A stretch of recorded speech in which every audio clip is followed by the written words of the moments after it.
ఓం అజ్ఞానతిమిరంధస్య జ్ఞానాంజనాశలాకయ చక్షురున్మిళితం యేన తస్మై శ్రీ గురవే నమః.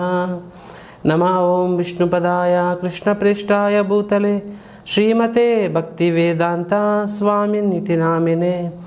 నమస్తే సారస్వతీ దేవే గౌరవాణి ప్రచారిణే నిర్విశేష శూన్యవాది పాశ్చాత్యదేశతారిణే. వాంఛాకల్పతరుభ్యశ్చ కృపా సింధుభ్య ఏవ చ పతితానాం పావనేభ్యో వైష్ణవేభ్యో నమో నమః. జై శ్రీకృష్ణ చైతన్య ప్రభు నిత్యానంద శ్రీ అద్వైత గదాధర శ్రీవాసాది గౌరభక్తవృంద. హరే కృష్ణ కృష్ణ కృష్ణ హరే హరే హరే రామ రామ రామ హరే హరే. నీలాచల నివాసాయ నిత్యాయ పరమాత్మనే బలభద్ర సుభద్రాభ్యం జగన్నాథాయ తే నమః. ముఖం కరోతి వాచాలం పంకం.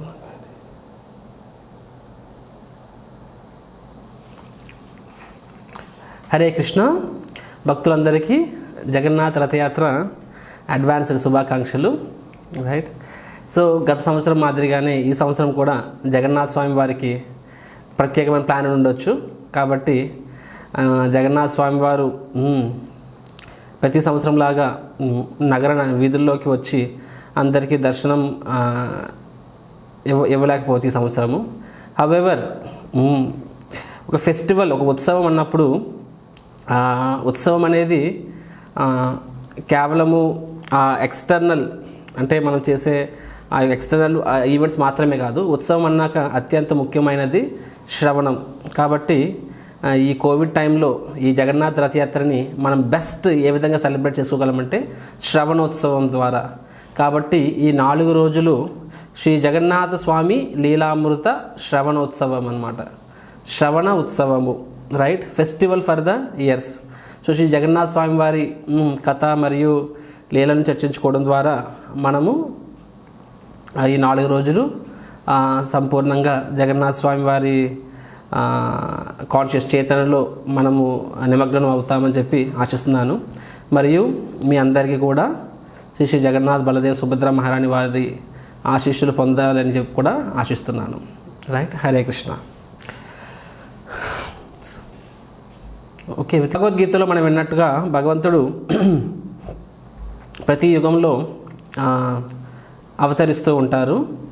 అండ్ దేనికి అవతరిస్తూ ఉంటారంటే ఒక్కొక్క అవతారానికి ఒక్కొక్క నిర్దిష్టమైన ఉద్దేశము, లక్ష్యము ఉంటుంది. బట్ బ్రాడ్గా చెప్పాలంటే ధర్మాన్ని స్థాపన చేయడం కోసం, తన భక్తులని ఉద్ధరించడం కోసము, దుష్టులను శిక్షించడం కోసం, ఈ విధంగా రకరకాల పర్పజెస్ ఉంటాయి. ఈ ముఖ్యమైన పర్పజెస్ ఈ 3. రైట్. ఆ విధంగా భగవంతుడు ప్రతి యుగంలో రైట్ అవతరిస్తూ ఉంటారనమాట. రైట్. సంభవామి యుగే యుగే చెప్పి మనము భగవద్గీతలో వింటామన్నమాట. రైట్. చాలామంది బయట వాళ్ళకి భగవంతుడు అంటే అదొక అద్భుతమైన కల్పనలా ఉంటుందన్నమాట. భగవాన్ భగవాన్ ఇదొక కాన్సెప్ట్. ఇట్స్ అ ఫిక్షన్ అంటారనమాట. ఇదొక మైథాలజీ అంటే ఏంటి? అదొక కాల్పనిక కథ అని చెప్పి, కల్పన, మైథాలజీ అని చెప్పి. దురదృష్టవశాత్తు ఆ మైథాలజీ అనే పదం ఎంత ఫేమస్ అయిపోయిందంటే హిందూ మైథాలజీ అని చెప్పి బ్రిటిషర్లు ఆ పేరుని పెట్టి మనం కూడా మైథాలజీ అనే పదాన్ని అది ఎంత తప్పుడు పదము అని అర్థం చేసుకోకుండా ఆ పదాన్ని మనం కూడా వాడేస్తున్నాము. బట్ ఎనీహౌ చాలామందికి భగవంతుడు అనేది అదొక రకమైన కల్పన, అదొక రకమైన క్రియేషన్, అదొక రకమైన ఫిక్షన్ అన్నమాట. రైట్. వీళ్ళొక రకం. ఇంకా రెండో రకం మనుషులు ఏంటంటే వీళ్ళు మొదటి రకం, వాళ్ళు నాస్తికులు అంటాం మనము. రెండో రకం విషయంకి వస్తే వాళ్ళని మనము నాస్తికులు అనలేము, కానీ ఇంచుమించు అలాగనే. వాళ్ళు ఏంటంటే భగవంతుడు అనేవారు ఉన్నారు, అర్థం చేసుకోవడం చాలా కష్టం కాదు. ఎలా అంటే ఈ సృష్టిని మనం చూస్తున్నాము, ఇది ఏది కూడా తనకు తానుగా జరిగే ప్రసక్తి లేదు. జస్ట్ బై అంటే ఈ యొక్క మన శరీరము, ఈ సృష్టిను, ఈ ప్రకృతిని చూసి మనం ఈజీగా అర్థం చేసుకోవచ్చు దీని వెనకాతల ఒక శక్తి ఉంది అని చెప్పి. కాబట్టి అన్నీ ఒక క్రమబద్ధంగా నడుస్తున్నాయని చెప్పి. కానీ సో వాళ్ళకి ఒక శక్తి అనేది ఉంది అని తెలుసు, భగవంతుడు అనే కాన్సెప్ట్ తెలుసు. కానీ భగవంతుడు అంటే ఏంటి అంటే ఆ భగవంతుడు అనే ఒక వ్యక్తి అనే విషయము వాళ్ళు జీర్ణించుకోలేరు. ఎందుకంటే వాళ్ళు ఏమంటారు,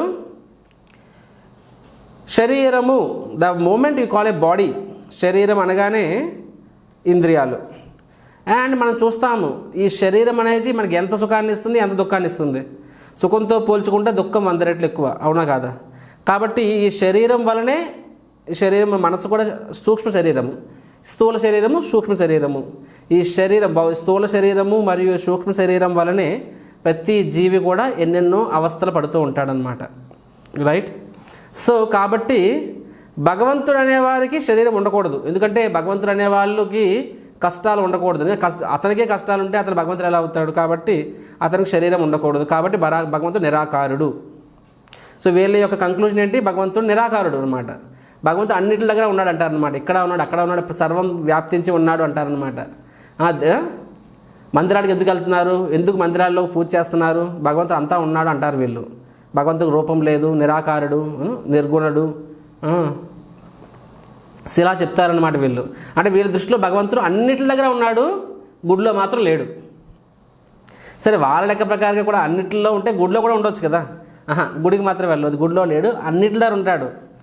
అందరూ భగవంతుడే, నువ్వు భగవంతుడే, నేను భగవంతుడే, అందరూ భగవంతులమేను. ఇది ఇంకొక రకం. అన్నిటి దగ్గర భగవంతుడు ఉన్నాడు, కేవలం గుడిలో మాత్రమే భగవంతుడు లేడు. సో వీళ్ళు ఇది 3వ రకం కేటగిరీ అనమాట, మాయావాదులు అంటారనమాట. సో ఇన్ని అపోహలు దాటిన తర్వాత ఒక వ్యక్తి అర్థం చేసుకుంటాడు. ఏమని అర్థం చేసుకుంటాడంటే, చూడండి, భగవంతుణ్ణి అర్థం చేసుకోవడము మన వల్ల సాధ్యమవుతుందా? రైట్? ఆలోచించండి. మనల్ని మనం చూసుకోలేమును. ఒక ఎక్స్టర్నల్ సపోర్ట్, ఒక ఆధారం లేకుండానా మనల్ని మనం, ఫర్ ఎగ్జాంపుల్ మన ముఖాన్ని మనం చూడలేము. నీ ముఖం ఎలా ఉందో నీకు తెలియదు, నీ కళ్ళు ఎలా ఉన్నాయో నీకు తెలియదు. ఎక్స్టర్నల్ సపోర్ట్ ఉంటే తప్ప నిన్నే నువ్వు చూసుకోలేవు. అలాంటిది భగవంతుని నువ్వు చూడగలవా? మన యొక్క చూపు అనేది కేవలము భౌతికమైన వస్తువులు మాత్రమే చూడగలదు. మనకు చెవులు అనేవి భౌతికమైన శబ్దాన్ని మాత్రమే వినగలవు. మనకు చర్మం అనేది భౌతికమైన వస్తువులు మాత్రమే స్పృశించగలదు, అవును కాదు?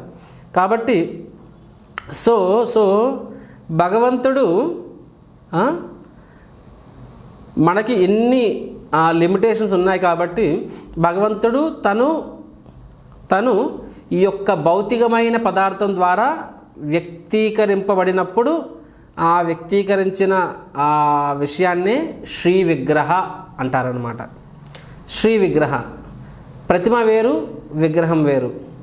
ప్రతిమ అంటే నచ్చినట్టు చేసుకోవచ్చు. శ్రీ విగ్రహ అంటే స్వయంగా భగవంతుడే, భగవంతుని యొక్క ప్రతిరూపం కాదు.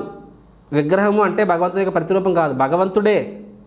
Not a representation of the lord, he is the lord. He is not representing the lord, he is the lord. కానీ భగవంతుడు అంటే ఒక రాయి రూపంలో ఉండొచ్చు, లేకపోతే ఒక మెటల్ ఏమంటారు, మెటల్ రూపంలో ఉండొచ్చు, ఒక వుడ్ రూపంలో ఉండొచ్చు. సో రకరకాల రూపాల్లో ఉండొచ్చు అనమాట. అంటే అవంతా భౌతికమైనదే. కానీ భగవంతుని తన యొక్క బహిరంగ శక్తి, అంతరంగిక శక్తి, తన యొక్క శక్తి ద్వారా ఇప్పుడు మ్యాటర్ అనేది భూమి పదార్థం, అంటే తన మ్యాటర్ ద్వారా భగవంతుడు వ్యక్తీకరింపబడుతున్నాడు అనమాట. సో శ్రీ విగ్రహ అనేది భగవంతుణ్ణి మనము దర్శించుకోవడానికి, భగవంతుని మనం సేవించుకోవడానికి భగవంతుడు దయతలిచి తనకు తానుగా ఆ విధంగా ప్రత్యక్షమై అవుతారనమాట. దాన్నే శ్రీ విగ్రహం. అందుకనే భగవంతుడు చాలా దయమయుడు. కానీ భగవంతుని యొక్క విగ్రహము అంటే భగవంతుడు విగ్రహ రూపంలో ఉన్నప్పుడు ఇంకా దయమయుడు అనమాట. ఎందుకంటే ఆ విగ్రహ రూపం కేవలం ఈ పర్పస్ కోసమే వస్తుంది. అండ్ శ్రీ విగ్రహ అంటే ఇప్పుడు ఎందుకు చెప్తున్నాను ఈ శ్రీ విగ్రహం గురించి అంటే మీకు తెలుస్తుంది. శ్రీ విగ్రహం అంటే భగవంతుడికి ఉన్న అన్ని శక్తులు కూడా విగ్రహానికి ఉంటుందన్నమాట, శ్రీ విగ్రహానికి. కానీ ఒక ఎక్స్ట్రా శక్తి ఉంటుందన్నమాట. అదేమిటయ్యా అంటే నిస్సహాయత. నిస్సహాయత అంటే హెల్ప్లెస్నెస్ అనమాట.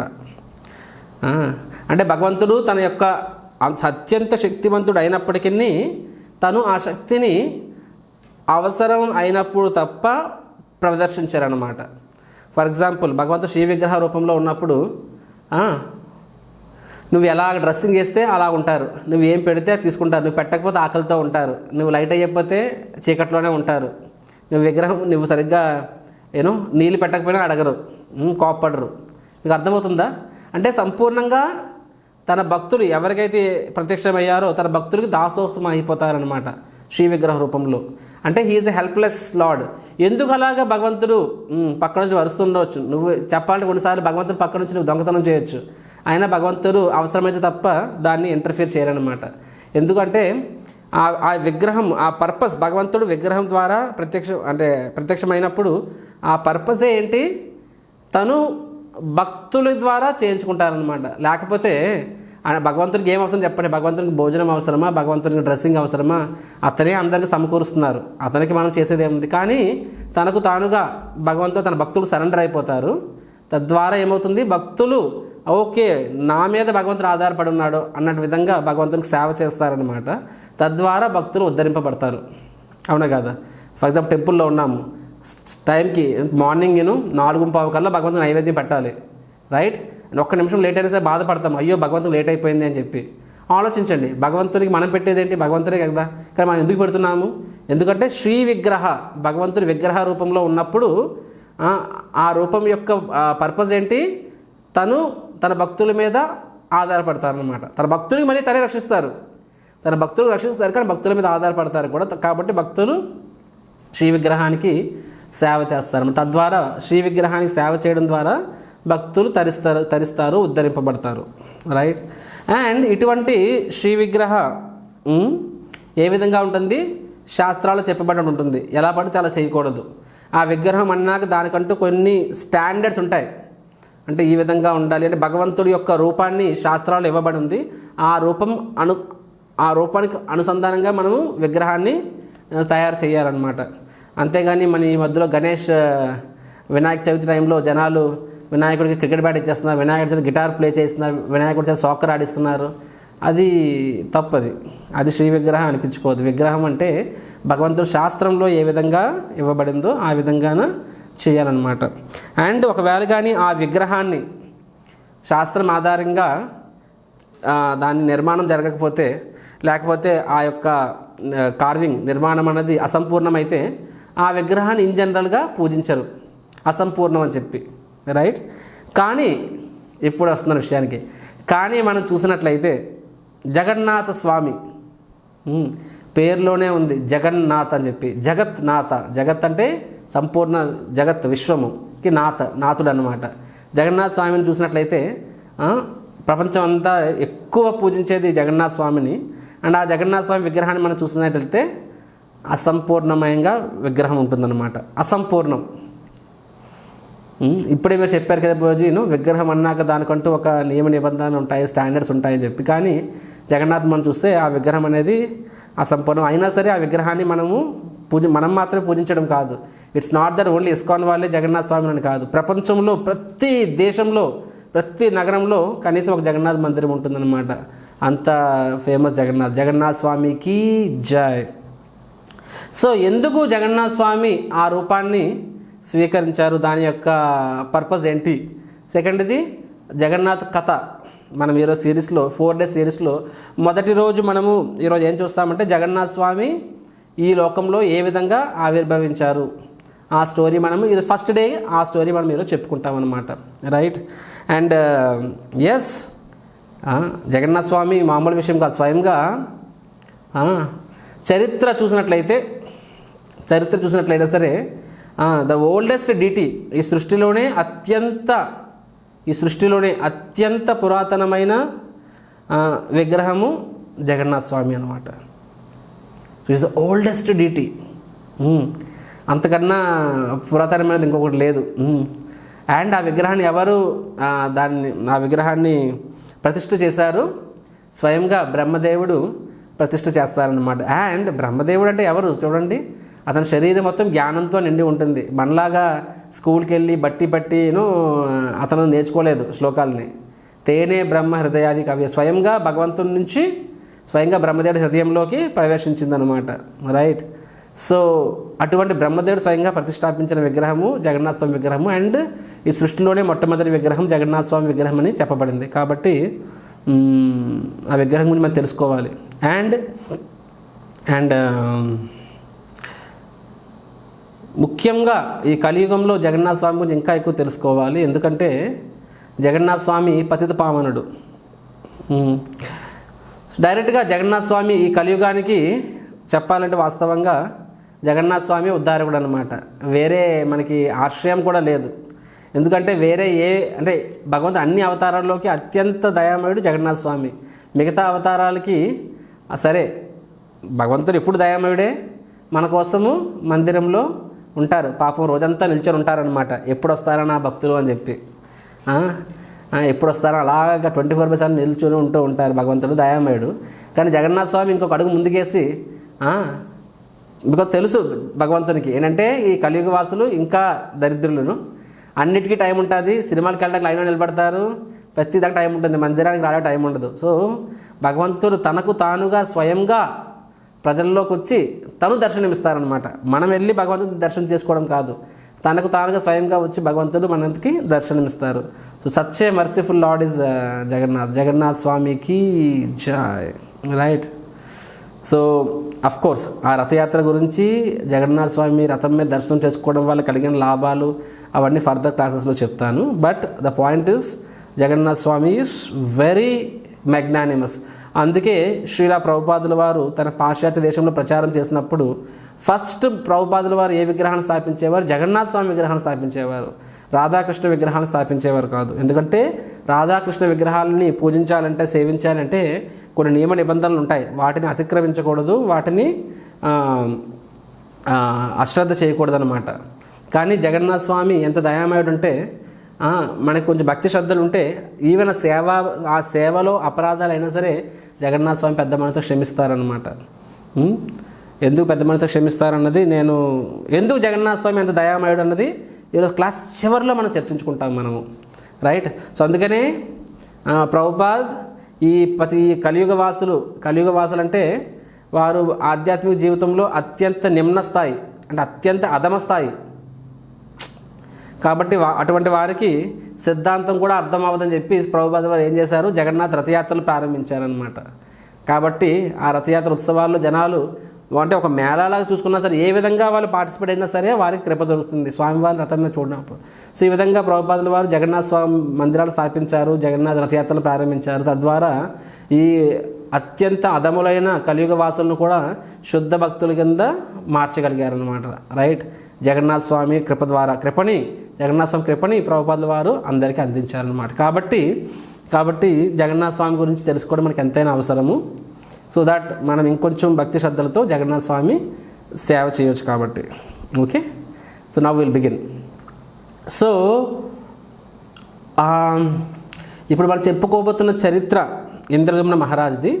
ఇంద్రద్యుమ్న మహారాజ్ ఇది సత్యయుగంలో నాటి చరిత్ర ఇది.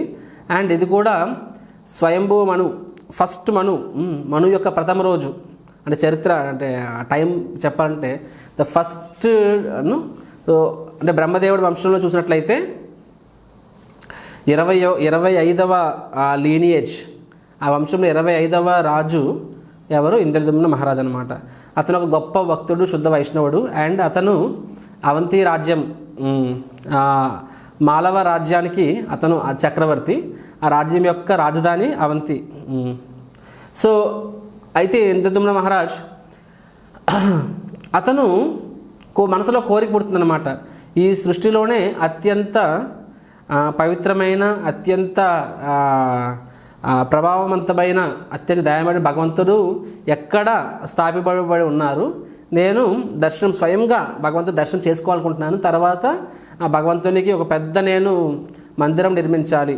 తర్వాత ఆ మందిరం సన్నిధిలోనే నేను నా మిగతా శేష జీవితం సాగించాలని చెప్పి కోరుకుంటారనమాట. కాబట్టి ఆ ప్రక్రియలో భాగంగా తన రాజ్యంలోనే, ఎందుకంటే చక్రవర్తి చాలా పెద్ద సామ్రాజ్యం అయింది, అందరూ గొప్ప పండితులని అండ్ తీర్థయాత్రిని పిలిపించి చెప్తారు. సో మీరు చూసిన అన్ని క్షేత్రాల్లో అత్యంత పవిత్రమైన క్షేత్రం ఏదని చెప్పి అడిగినప్పుడు ఆ చర్చలో భాగంగా డిస్కషన్ ఏమొస్తుందంటే నీలాచల క్షేత్రం అని చెప్పి వస్తుందన్నమాట. ఆ నీలాచల క్షేత్రాన్ని పురుషోత్తమ ధామం అని అంటారనమాట. సో అది నీలాచల క్షేత్రం అని చెప్పి ఉత్కల రాజ్యం అంటే ప్రస్తుతం ఒరిస్సా. సో ఉత్కల రాజ్యంలో నీలాచల క్షేత్రం అని ఉంది, నీలగిరి పర్వతాలు అని చెప్పి అక్కడ అంటే ఒక తీర్థయాత్ర చెప్తాడనమాట. రాజా, నేను ప్రపంచంలో అన్ని ముఖ్యమైన తీర్థయాత్రలను చేశాను, పుణ్యక్షేత్రాలు తిరిగాను, కానీ నా దృష్టిలో ఇది టాప్ మోస్ట్ అని చెప్పి చెప్తారనమాట. అని ఏమంటారు, ఈ విధంగా ఉత్కళ రాజ్యంలో ఆ నీలగిరి పర్వతాలు ఉంటాయి. ఆ పర్వతాల పైన ఒక పెద్ద వృక్షం ఉంటుందన్నమాట. ఆ వృక్షం పేరు కల్పవట. ఆ వృక్షం పక్కనే రోహిణీ కుండ అని ఉంటుంది. ఆ రోహిణీ కుండ అనే ఆ వాటర్ అది స్వయంగా భగవంతుని యొక్క కృప ద్రవ్య రూపం అనమాట. కాబట్టి ఎవరైనా సరే ఆ కుండంలో స్నానం చేసినప్పుడు వారికి ఖచ్చితంగా మోక్షం వస్తుందని చెప్పి ఇంకా చాలా చాలా వివరిస్తారనమాట. సో ఆ నీలగిరి పర్వతాల్లో ఉండే భగవంతుని పేరు నీలమాధవ అని చెప్పి విష్ణువు యొక్క రూపం అనమాట అని చెప్పి చెప్తారనమాట. అలా చెప్పిన తర్వాత అతను దయచేసి మీరు వెళ్ళండి, భగవంతుని దర్శనం చేసుకోండి, మీ కళ్ళతో దర్శనం చేసుకోండి, తర్వాత భగవంతునికి ఒక అద్భుతమైన భవ్యమైన మందిరాన్ని నిర్మించానని చెప్పి ఆ తీర్థయాత్ర చెప్పి అక్కడ నుంచి అదృశ్యమైపోతారనమాట. రాజు ఆశ్చర్యపోతాడు. తర్వాత అక్కడున్న రాజపురోహితుడు చెప్తారనమాట, నేను ఇప్పుడే వెళ్ళాలనుకుంటున్నాను, దయచేసి మీరు ఆ ప్రదేశాన్ని కనుక్కోండి అని చెప్తే దానికి రాజపురోహితుడు ఏమంటారంటే, ఓ రాజా, ఇలాగ కాదు, నేను నా యొక్క సోదరుడు, అతని పేరేంటి, విద్యాపతి, చాలా గొప్ప వైష్ణవుడు అనమాట. విద్యాపతి కూడా రాజపురోహితుడే, గొప్ప వైష్ణవుడు మరియు గొప్ప బ్రాహ్మణుడు. సో అతని నా సోదరుడు అతను పంపిస్తాను. అతను తన యొక్క కొంతమంది సహచరులతో పాటు వెళ్ళి యాక్చువల్గా ఎగ్జాక్ట్గా ఆ లొకేషన్ని వారు కనుక్కొని తర్వాత మీరు వస్తున్నప్పుడు మీకు ఆ సదుపాయాలు అన్నీ చేస్తారు అక్కడ. సో దట్ మీరు మీ యొక్క మంది మార్బలంతో అక్కడికి చేరుకునే విధంగా అరేంజ్మెంట్స్ చేసి వస్తారని చెప్పి చెప్తారనమాట. ఆ విధంగా విద్యాపతిని పంపిస్తారనమాట. అండ్ విద్యాపతి సహజంగా స్వాభావికంగా శుద్ధ భక్తుడు కాబట్టి అతనికి ఈ సేవ చాలా అదృష్టం. ఎందుకంటే స్వయంగా భగవంతుణ్ణి అన్ని క్షేత్రాల్లో అత్యంత పవిత్రమైన క్షేత్రాన్ని తను ఫస్ట్ చూడగలుగుతున్నాడు అనమాట. కాబట్టి విద్యాపతి ఎంతో ఆనందంగా ఈ సేవను స్వీకరిస్తారు. ఈ సేవను స్వీకరించి అతను ఉత్కళ రాజ్యం వరకు తన యొక్క సహచరులతో అతను రథాల మీద వెళ్తారనమాట.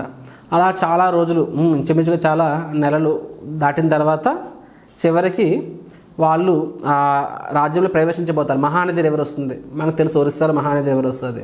ఆ రివర్ క్రాస్ చేసిన తర్వాత వెంటనే వారికి అర్థమవుతుంది అనమాట, once the cross the river, ఆ రివర్కి అవతల వైపు క్రాస్ అవ్వగానే వాళ్ళకి తెలుస్తుంది ఈ ప్రదేశము ఎక్కడే భగవంతుడు ఉన్నాడు, మన దగ్గరికి వచ్చేస్తామని తెలిసిపోతుంది. ఎందుకు తెలుస్తుంది వాళ్ళకి, ఎందుకంటే ఆ ప్రదేశంలో వాళ్ళు అడుగు పెట్టగానే ఆ ప్రదేశంలో వాళ్ళు చూస్తారన్నమాట. జంతువులు అని సహజ స్వాభావికంగా శత్రువులైన జంతువులు ఒకరినొకరు పరస్పరం కౌగులించుకుంటున్నాయి. ఫర్ ఎగ్జాంపుల్ పులి, జింక, అవి మిత్రులుగా ఉన్నాయన్నమాట.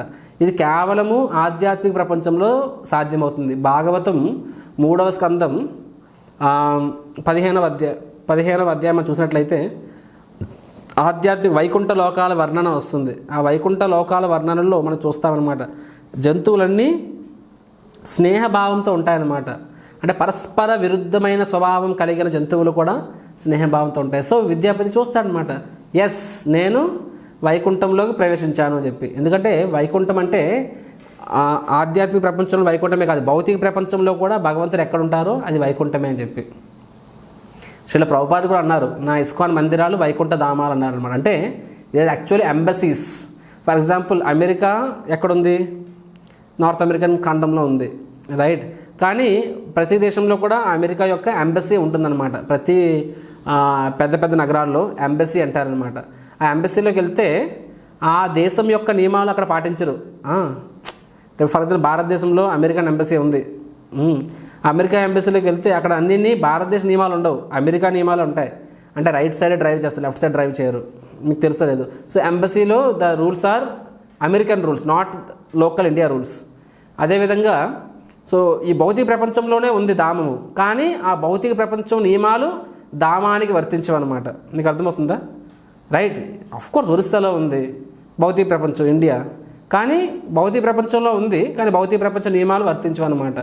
సో వైకుంఠ నియమాలే వర్తిస్తాయన్నమాట. కాబట్టి ఆ జంతువులను చూసి అక్కడ వాతావరణాన్ని చూసి విద్యాపతికి అర్థమవుతుంది ఏమని, నేను వైకుంఠానికి వచ్చాను అని చెప్పి.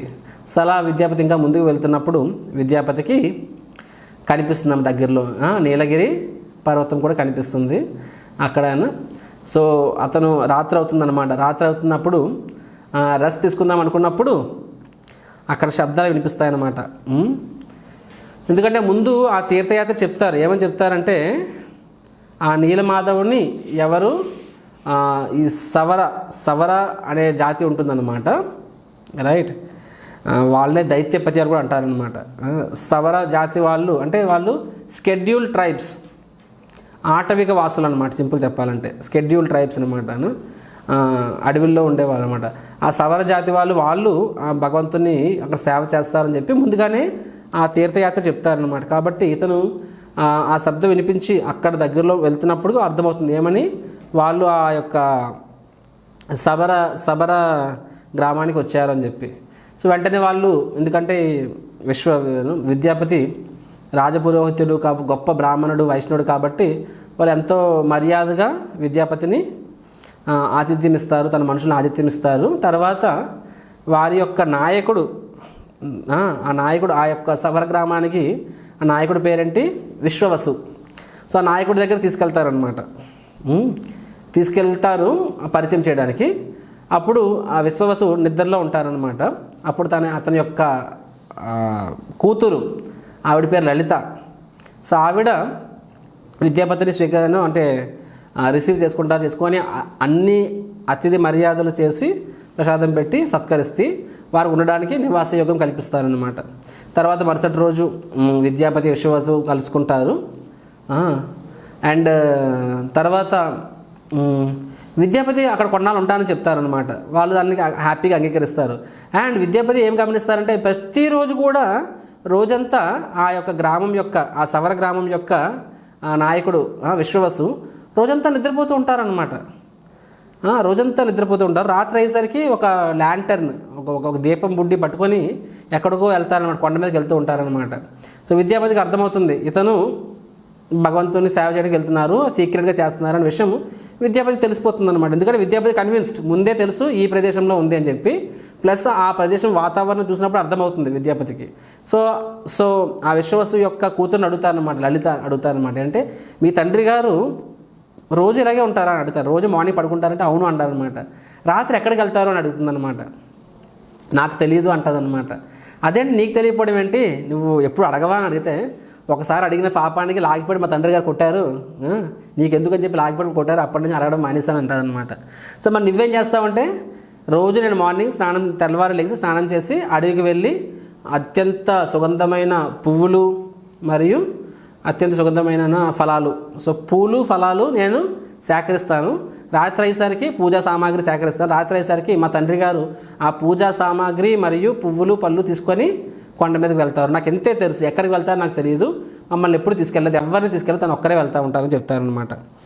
అప్పుడు విద్యాపతికి అనిపిస్తుంది ఓకే ఫైన్, సో ఇప్పుడు నేను ఏదో విధంగా విశ్వవసుని ప్రసన్నం చేసుకోవాలని చెప్పి. తర్వాత కొన్ని రోజులు అలా నడుస్తూ ఉంటుంది. కానీ డైరెక్ట్గా అడగలేడు, ఎందుకంటే తన కూతురికే చెప్పలేదు ఆ విషయాన్ని, తనకు ఎందుకు చెప్తారు, ఎందుకు విశ్వవసు ఎవరికి చెప్పట్లేదు అనేది తర్వాత మనం చూస్తాము. సో ఎనీహౌ బిట్వీన్ సో అలా కొన్ని రోజులు నడుస్తూ ఉంటుంది. తర్వాత విశ్వవసు చూస్తారనమాట, ఈ విద్యాపతి చాలా గొప్ప ఉన్నతమైన బ్రాహ్మణుడు అండ్ తన కూతురికి వివాహానికి సరైన జోడి అని చెప్పి ప్రపోజ్ చేసినప్పుడు విద్యాపతి కూడా సంతోషంగా ఆ లలితని స్వీకరిస్తారనమాట, లలితాదేవిని స్వీకరిస్తారనమాట వివాహానికి. సో ఆ విధంగా విద్యాపతి మరియు లలిత వివాహం అవుతుంది. అండ్ సో అప్పుడు అల్లుడు అవుతారనమాట విద్యాపతి విశ్వవసుకి. సో అలా కొన్నాళ్ళు నడుస్తూ ఉంటుందన్నమాట. తర్వాత కొన్ని రోజుల తర్వాత విద్యాపతి అంటారనమాట, చూడు నువ్వు నాకు సహాయం చేసి పెట్టాలి, మీ తండ్రి గారిని నన్ను తను రోజు సాయంత్రం పూజ చేసే ప్రదేశానికి నన్ను కూడా తీసుకెళ్ళమని చెప్పు అని చెప్పి అడగడం జరుగుతుంది. దానికి లలిత అంటుందన్నమాట, లలితాదేవి అంటుంది ఏమంటే, చూడండి ఎక్కడికి వెళ్తున్నారు అని అడిగినందుకే మా తండ్రి గారు నాకు చెంపదెబ్బ పెట్టారు, అలాంటిది మిమ్మల్ని తీసుకెళ్ళమని చెప్తే ఖచ్చితంగా మా తండ్రి గారు కోపోద్రికులు అవుతారని చెప్పి ఆవిడ చెప్తుందనమాట. దాంతో విద్యాపతి ఏమంటాడు, సరే ఎస్. సో దాంతో విద్యాపతి అలకపాటు వ్యక్తారనమాట, సరే ఇలా అయితే నేను పస్తులు ఉంటాను, నేను తీసుకోని చెప్పి. సో అలా ఒకటి రోజు 2 రోజుల పస్తులు అనమాట.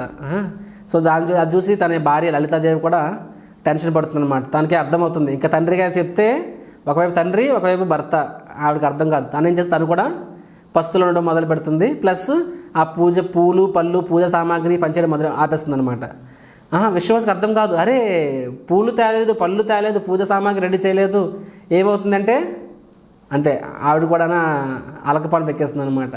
సో విశ్వవాసు అడుగుతారు, టెల్ మీ వాట్ హ్యాపెండ్, ఎందుకు చెప్పండి, ఏం కావాలో చెప్పండి అంటే, ఎందుకు నేను చెప్తే మీరు కోపడతాను, కోపడిని చెప్పు అంటే, నీకోసం, అరే నువ్వు నా బంగారు కొండవి, సో నేను ఎందుకు కోపడతాను చెప్పండి అంటే, అప్పుడు చెప్తుందనమాట, మీ అల్లుడు గారు మీరు రోజు సాయంత్రం ఎక్కడికైతే పూజకి వెళ్తున్నారో తను కూడా రావాలనుకుంటున్నారు, చూడాలనుకుంటున్నారని చెప్పి, వెంటనే విద్యాపతి విశ్వవాసు కోపం వస్తుందన్నమాట. కోపం వచ్చి అతనికి ఏదో వేరే దురుద్దేశం ఉన్నట్టుంది, ఎందుకు అతను చూడాలనుకుంటున్నాడు అంటారనమాట.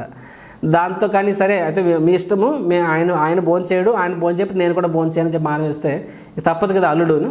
సరే నేను తీసుకెళ్తాను, అయితే నేను అక్కడ తీసుకువెళ్తాను, కానీ ఆ మార్గం నేను చూపించను అని చెప్పి ఏం చేస్తారు, విద్యాపతికి కళ్ళు కట్టేస్తారు, కళ్ళు బ్లైండ్ ఫోల్డ్ చేసేసి కళ్ళు కట్టి ఏం కనిపించకుండానా తీసుకెళ్తారనమాట ఆ ప్రదేశానికి అనమాట, ఎక్కడైతే నీలమాధవ్ ఉంటారు. అంటే రోహిణీ కుండ దగ్గర ఉంటారు. రోహిణీ కుండ ఆ యొక్క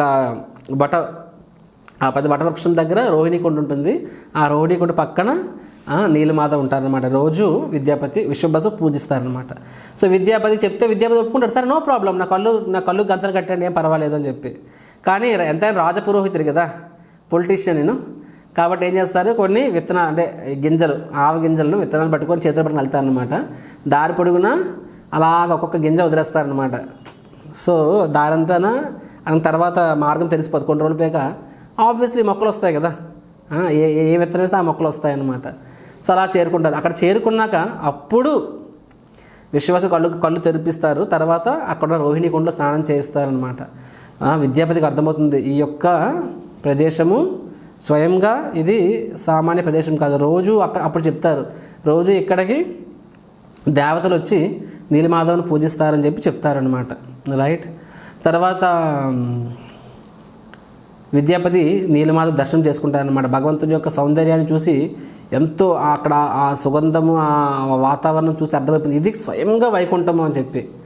అండ్ అప్పుడు అక్కడ చూస్తున్నారు విశ్వవాసు, అతను భగవంతునికి పూజిస్తున్నారు అనమాట. ఆ పూజా పద్ధతి ఎలా ఉంది, ఒక పద్ధతి పాడు ఏమీ లేదు. అంటే మనము డీటీ వర్షిప్ కోర్స్ చేస్తాము, ముందు మనము ధూపం ఇస్తాము, ధూపం తర్వాత దీపం ఇస్తాము, దీపం తర్వాత పుష్పం ఇస్తాము, అవునా కదా. కానీ అక్కడ అదేం లేదు, ఫస్ట్ పుష్పం ఇచ్చేస్తున్నారు, తర్వాత దీపం ఇస్తున్నారు, ధూపం ఇస్తున్నారు. అంటే ఒక ఆర్డరు పద్ధతి అంటే అలా అయిపోతుంది అనమాట. అప్పుడు విద్యాపతి అనుకుంటారు, ఇన్ని శాస్త్రాలు చదివి అర్చనా పద్ధతులు చదివి మేము, మాకు దక్కని అదృష్టము ఈ విశ్వవాసు దక్కింది, ఇతనికి ఎలాగ పూజ చేయాలో కూడా తెలియదు.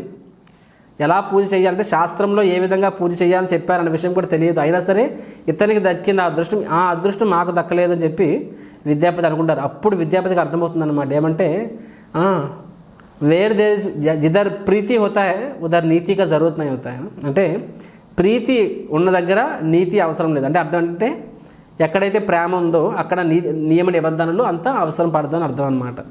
కాబట్టి భగవంతుడు భావగ్రాహి జనార్దన, కార్యగ్రాహి జనార్దన కాదు, భావగ్రాహి. అంటే నువ్వు ఎలా చేస్తున్నావు అన్నది కాదు, ఏ భావంతో చేస్తున్నావు అన్నది భగవంతునికి ముఖ్యం. సో విశ్వవసుకి అంత నియమ నిబంధన తెలుసుకోకపోవచ్చు, శాస్త్రం చదువుకోలేదు ఆయన, కానీ అతనికి అపారమైన భక్తి ఉంది, భగవంతుడు ఆ భక్తిని స్వీకరిస్తున్నాడు కాబట్టి ఇంత సేవిస్తున్నాడు అనమాట. సో ఆ విధంగా విద్యాపతికి దర్శనం జరుగుతుంది, తిరిగి వచ్చేస్తారనమాట రాత్రి అయ్యే లోపల. అండ్ కొన్నాళ్ళ తర్వాత విద్యాపతికి ఆ మొక్కలు వస్తాయి, మార్గం తెలిసిపోతుంది.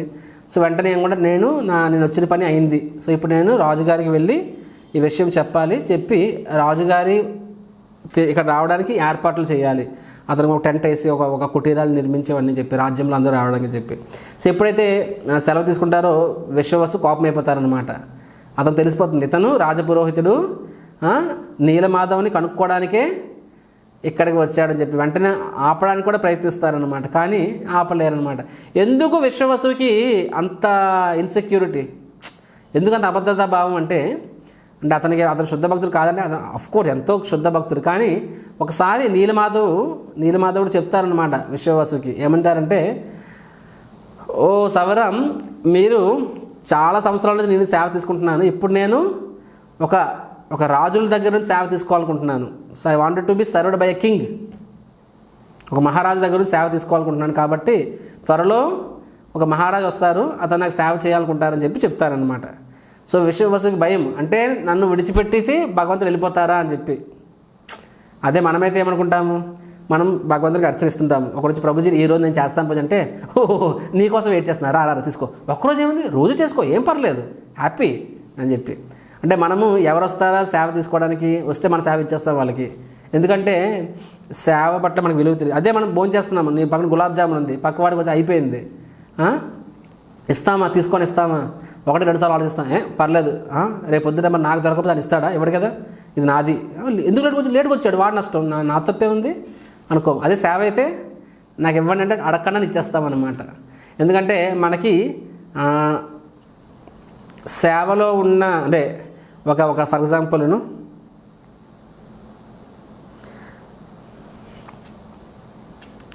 ఒక స్వీట్లో ఉన్న రుచి సేవలో మనకు లేదు. ఫర్ అదే స్వీట్ అంటే ఒక గులాబ్ జామున్, ఒక రసగుల్లా, ఒక మైసూర్ పాక్, ఒక స్వీట్లో ఉన్న రుచి సేవలో ఉంటుంది. కాబట్టి ఆ సేవను షేర్ చేసుకుంటాం, షేర్ చేసుకోవడమే కాదు సేవను ఇచ్చేస్తాం కూడా. కానీ ఆ స్వీట్ని ఇవ్వాలంటే 1-2 సార్లు ఆలోచిస్తామన్నమాట. కానీ శుద్ధ భక్తులకి ఏంటి, భగవంతుని యొక్క సేవకు మించిన రుచి ఇంకోటి లేదు. రీసెంట్గా ఒక చిన్న లెక్చర్లో వింటున్నాను, మై స్పిరిచువల్ మాస్టర్ను పరమపూజ్య రాధానాథ స్వామి, అతన్ని ఒక డివోటీ అడిగారు. అంటే తన ఇంటికి భోజనానికి అంటే ప్రసాదానికి ఆహ్వానించినప్పుడు, మహారాజ్ మీకు అన్నిటికన్నా ఇష్టమైన స్వీట్ ఏంటి, ఎందుకంటే అకార్డింగ్గా నేను ఆ స్వీట్ని తయారు చేస్తాను మీరు ఇంటికి ప్రసాదానికి వచ్చినప్పుడు అని చెప్పి. So what is your most favourite sweet, మీకు అత్యంత మధురమైన స్వీట్ ఏంటి అంటారనమాట. What is the most favourite sweet అంటే మహారాజ్ ఎటువంటి తడబాటు లేకుండా ఏమంటారంటే, so I like my favourite sweet is the sweetest of all sweets, that is holy name అని చెప్తారనమాట. మీకు ఇష్టమైన మధురం స్వీట్ని తెలుగులో మధురం అంటారు. మధురం ఏంటంటే అన్నిటిలోకి మధురమైనది ఏంటది, హరినామం అనమాట. మధురం మధురేభ్యోపి హరినామైవ కేవలం అని చెప్పి. సో అన్నిటికన్నా ఇష్టమైన స్వీట్ ఏంటి, భగవంతుని నామం. అంతకు మించిన రుచిమైనది, అంతకు మించి రుచికరమైనది ఇంకొకటి లేదని చెప్పి. అది శుద్ధ భక్తులు మాత్రమే అనగలరు. మనలాంటి వాళ్ళకి అది స్వీట్లా ఉంటుంది, కషాయంలో ఉంటుంది అన్నమాట. ఎనీహో, సో ఇక్కడ విశ్వవసు అతను ఏంటంటే భగవంతుడు సేవకు దూరం అయిపోతానేమో అని చెప్పి భయం. కాబట్టి ఆ భయం వలన ఆ విద్యాపతిని ఆపడానికి ప్రయత్నిస్తారు. కానీ అతనికి అర్థమవుతుంది ఆపలేను, అల్టిమేట్గా భగవంతుడు కోరుకున్నదే అవుతుంది అని చెప్పి, రైట్. సో ఈ విధంగా విద్యాపతి తిరిగి రాజ్యానికి చేరుకుంటారు, ఇంద్రదమన మహారాజుని కలుస్తారు. అండ్ ఇంద్రదమన మహారాజు చాలా ఆనందపడతారు అనమాట విద్యాపతి రాగానే. సో వెంటనే విద్యాపతి చెప్తారు, అండ్ ఇంద్రదమన మహారాజు వెంటనే బయలుదేరదామని చెప్పి. కానీ అదే సమయానికి నారదముని వస్తారనమాట అక్కడికి. అండ్ నారదముని చూడగానే ఇంద్రదమన మహారాజు ఇంకా ఆనందపడతారు. ఎందుకంటే అంత గొప్ప వైష్ణవులు ఊరికనే ఎవరింటికి రారు. ఒక వైష్ణవుడు మన ఇంట్లో కాలు మోపాడు అంటే అంతకు మించిన శుభం ఇంకోటి లేదు. కాబట్టి గొప్ప వ్యక్తులు, great souls do not come for no reason, ఏదో పని ఉంటే తప్ప రారు. కాబట్టి నారదముని వచ్చారంటే ఇంకా అర్థమవుతుంది ఇంద్రదమన మహారాజుకి. సో వెంటనే ఏమంటారు, ఓ మునివర్య మా అదృష్టం మీరు రావడం కాబట్టి చెప్పండి అంటే చెప్తారు. నారదముని ఏమంటారంటే సరైన ముహూర్తం చూసుకొని వెళ్దాము అంటారనమాట. వెళ్ళు అంటారు. అండ్ ఇంద్రదమన మహారాజు ఏమంటారంటే ఎవరైనా రావాలి కూడా రావచ్చు నాతో పాటు అంటే, ఆ రాజ్యంలో ప్రతి ఒక్కరు కూడా మేము మీతో పాటు వస్తాము అంటారు. ఇంచుమించు రాజ్యం ఖాళీ. సో ఒక సరైన ముహూర్తం చూసుకొని అక్కడ భగవంతుని ఆశీస్సును తీసుకొని అయితే ఏమంటారు ఇంద్రదమన మహారాజ్ అంటే నారదముని మెచ్చుకుంటారనమాట. నీ యొక్క కోరిక చాలా ఉత్తమమైన కోరిక. ఏంటది, స్వయంగా దేవాది దేవుడిని దర్శనం చేసుకొని అతని కోసం ఒక భవ్యమైన మందిరాన్ని నిర్మించాలనుకుంటున్నావు. చూడండి, టెంపుల్ కన్స్ట్రక్షన్, భగవంతుని మందిరం నిర్మించడం అనేది ఎంతో గొప్ప సేవ. ఆ అవకాశం అందరికీ రాదు. ఆ అవకాశంలో మనకి ఎంత అవకాశం వచ్చినా సరే దాన్ని వినియోగించుకోవాలి. మీ అందరికీ అవకాశం ఉంది. మనం కూడా జగన్నాథ్ మందిరాన్ని చేస్తున్నాం. సో ఎనీహో, సో నారదముని అన్నప్పుడు ఇంద్రదమన మహారాజు ఏమంటారంటే, ఓ మునివర్య దయచేసి మీరు కూడా నా ఈ ప్రయత్నంలో సహకరించండి, నాతో పాటు ఉండండి అంటారనమాట. నారదముని దానికి సమ్మతిస్తారు. సార్ నేను కూడా నీతో పాటు ఉంటాను, ఈ పని మొత్తం ముగిసే వరకు నేను కూడా నీతో పాటే ఉంటానంటారనమాట. సో ఆ విధంగా నారదముని ఈ ఇంద్రదమన మహారాజ్ తన భార్య గుండీచాదేవి, ఇంద్రదమన మహారాజ్ భార్య పేరు, వీళ్ళందరూ కూడా రథం మీద వెళ్తూ ఉంటారు. దాంతోపాటు తన మంత్రులు, సేనాపతులు, భటులు, పక్షులు, అంచుమించు ఆల్మోస్ట్ ఎవ్రీవన్ ప్రయాణం అవుతారనమాట. కొన్ని వారాలు, నెలలు పడుతుందన్నమాట. ఫైనల్గా వాళ్ళు చేరుకుంటారు, సేమ్ మహానది దగ్గర చేరుకుంటారు. రాత్రి విశ్రమిస్తారు, తెల్లవారు లెగిసి ఆ నదిని దాటుతారనమాట. ఎప్పుడైతే నదిని దాటారో లేదో అక్కడ అతనికి అక్కడ ఆ లోకల్ రాజు, ఆ ఉత్కళ రాజు, అల్టిమేట్గా ఇతనే కదా చక్రవర్తి. సో ఆ రాజు వచ్చి, ఆ సామంత రాజు వచ్చి ఇంద్రద్యుమ్న మహారాజుకి నమస్కరించి చెప్తారనమాట, ఓ రాజా అంతా కుశలంగా ఉంది అంటే దానికి ఏమని చెప్తారు, ఇక్కడ రీసెంట్గా పెద్ద తుఫాన్ వచ్చింది. ఏం తుఫాన్ అది? శాండ్ సైక్లోన్ అనమాట. అంటే శాండ్ డ్యూన్స్ అని చెప్పి అంటే పెద్ద సైక్లోన్లా వచ్చింది. ఆ ఇసుక తుఫాను. ఆ ఇసుక తుఫాన్లో చాలా ప్రదేశాలు కప్పుడైపోయాయి, చాలామంది ప్రాణాలు కూడా కోల్పోయారు. కాబట్టి రాజ్యం అల్లకల్లోలంగా ఉందని చెప్తారనమాట. వెంటనే ఇంద్రద్యుమ్న మహారాజు భయపడతారు. అంటే నీలగిరి పర్వతాలకు ఏం కాలేదు కదా, నీలమాధవ్కి ఏం కాలేదు కదా అని చెప్పి అనుకుంటారో లేదో ఆ రాజు వెళ్ళిపోతాడు, ఆ ఉత్కళ రాజు. అప్పుడు ఆకాశవాణి వినిపిస్తుంది అనమాట. ఆకాశవాణి ఏముంటుందంటే ఇంద్రద్యుమ్న రాజుకు, ఓ రాజా, ఇప్పుడు నీకు చెప్పాల్సింది ఏంటంటే నువ్వు నీ జీవితంలో నీలమాధవ్ని దర్శనం చేసుకోలేవు. నీలమాధవ్ అదృశ్యం అయిపోయారు. అంటే ఈ తుఫాన్ను మూసి అంటే కప్పేస్తుంది అనమాట భగవంతుణ్ణి. శాండ్ అంటే గోల్డెన్ శాండ్, బంగారు రంగులో ఉన్న ఇసుక సంపూర్ణంగా నీలమాధవ్ని కప్పేస్తుంది. కాబట్టి భగవంతుడు అదృశ్యం అయిపోయారు, నువ్వు వెతికినా సరే నువ్వు భగవంతుణ్ణి పొందలేవని చెప్పి చెప్తారనమాట. ఎప్పుడైతే ఇంద్రద్యుమ్న మహారాజు వింటారో ఎంత కష్టానికి, ఫస్ట్ ఆఫ్ ఆల్ తన మనుషులు ఎంతో కష్టపడి కనుక్కున్నారు. తర్వాత ఇంద్రద్యుమ్న మహారాజ్ ఎంతో కష్టపడి ఎంతో అరేంజ్మెంట్ చేసుకున్నారు. అంటే ఆ మహానది ఒడ్డున అవతల వైపు ఒడ్డుకి పెద్ద రాజ్యం నిర్మించుకుంటారనమాట, గుడారాలు వేసుకొని వాళ్ళు అక్కడ ఉండడానికి అనమాట. అంత కష్టపడి వస్తే అప్పుడు ఆకాశవాణి ఏమని చెప్తుంది, నీలమాధవులు అదృశ్యం అయిపోయారని చెప్తారనమాట. సో రాజు అంటే అనమాట, ఇంకా నీలమాధవ్ అదృశ్యం అయిపోతే ఇంకా నేను బతికి ఏం ప్రయోజనము, నా శరీరాన్ని నేను త్యాగం చేస్తానని చెప్పి నిర్ణయించేసుకుంటారు ఇంద్రద్యుమ్న మహారాజు. అప్పుడు అక్కడ విద్యాపతి మరియు నారదముని ఇద్దరు ఆ రాజును నిలువరిస్తారన్నమాట. చెప్తాను, రాజా ఖచ్చితంగా మీరు శుద్ధ భక్తులు, ఖచ్చితంగా భగవంతుడు ఏదో కారణం ఉంటుంది, కారణం లేకుండా ఇలా అయ్యే ప్రసక్తి లేదని చెప్పి. యాక్చువల్గా ఆ ప్రదేశానికి హూ ఇస్ దాన్ని ఏమంటారు, ధర్మక్షేత్ర ధర్మపాలకును అంటే ధర్మరక్షక్, క్షేత్రపాలక్ అంటారు అనమాట. అంటే ఆ క్షేత్రానికి పాలకుడు ఎవరు, మహాశివుడు అనమాట. భువనేశ్వరుని పేరు ఎందుకు వచ్చిందంటే, భువనేశ్వరుడు అంటే శివుడి పేరు అనమాట. కాబట్టి పరమశివుడు అతను నారదుని చెప్తారు, ఏమని చెప్తారు, యాక్చువల్గా భగవంతుడు నీలమాధవ రూపంలో అదృశ్యమయ్యారు, దారు బ్రహ్మ రూపంలో ప్రత్యక్షమవుతారు. కాబట్టి రాజుని నిలువరించు, లేకపోతే అతను ప్రాణం విడిచిపెడతాడు, అతని ద్వారానే సాధ్యమవుతుందని చెప్పి పరమశివుడు నారదముని చెప్తారు. నారదముని రాజు చెప్తారనమాట, ఏం భయపడద్దు, ఖచ్చితంగా భగవంతుడు మీకు దర్శనమిస్తారు, మీరు ధైర్యం వహించండి అని చెప్పి. ఆ తర్వాత నారదముని ఆ రాజుని మరియు అందరినీ మొత్తం ఆ పురుషోత్తమ క్షేత్రం మొత్తాన్ని పరిక్రమ చేయిస్తారనమాట. అన్ని ప్రజలు చూపిస్తారు, ఆ బట వృక్షాన్ని చూపిస్తారు, తర్వాత రోహిణి కొండ చూపిస్తారు. తర్వాత భగవంతుడు ఎక్కడైతే ఉండేవారో ఆ యొక్క ప్రదేశాన్ని, అంటే ప్రస్తుతం దాన్ని మొత్తం ఇసుకతో కప్పు పడిపోతుంది, ఆ ప్రదేశాన్ని చూపిస్తారు, నీలమాధవ్ ఉండే ప్రదేశాన్ని. సో అంతా చూపిస్తారనమాట, రైట్. తర్వాత నారదుని ఏమని చెప్తారంటే, మీరు ఇప్పుడు ఇక్కడ అశ్వమేధ యజ్ఞాలు చేయండి, ఎందుకంటే పరమశివుడు చెప్తారు రాజు చేత అశ్వమేధ యజ్ఞాలు చేయించండి చెప్పి, రైట్. సో 1000 అశ్వమేధ యజ్ఞాలు చేయమని చెప్తారనమాట. ఇక్కడ చేయండి అండ్ భగవంతుడు ఖచ్చితంగా మీకు దారి చూపిస్తాడని చెప్పి. సో ఆ విధంగా వాళ్ళు సేవ చేయడానికి పూనుకుంటారు. ఎక్కడంటే ప్రస్తుతం మీరు జగన్నాథ్పురిలో మనం రథయాత్రకు వెళ్ళినప్పుడు శ్రీ మందిరం నుంచి గుండీచా మందిరానికి వెళ్తాము. ఆ గుండీచా మందిరం ఎక్కడుందో ఆ మందిరం పక్కనే నరసింహస్వామి మందిరం ఒకటి ఉంటుందన్నమాట.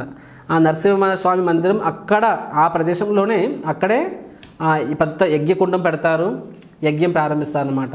అక్కడ ఉన్న సామంతరాజులు అందరూ అన్ని వసతులు సమకూరుస్తారు, ఎందుకంటే చక్రవర్తి కదా, ఆవులని గుర్రాలని అన్నీ సమకూరుస్తారనమాట. సో అప్పుడు యజ్ఞం ప్రారంభిస్తారు ఇంద్రద్యుమ్న మహారాజు అనమాట. సో నరసింహస్వామిని ప్రతిష్టాపిస్తారు, నరసింహస్వామి అక్కడ ప్రత్యక్షమవుతారు. నరసింహస్వామిని ప్రతిష్టాపించి నరసింహస్వామి ఎదురుగా ఆ యజ్ఞం ప్రారంభమవుతుందన్నమాట. ఆ యజ్ఞంలో భాగంగా కొన్ని వందల వేల లక్షల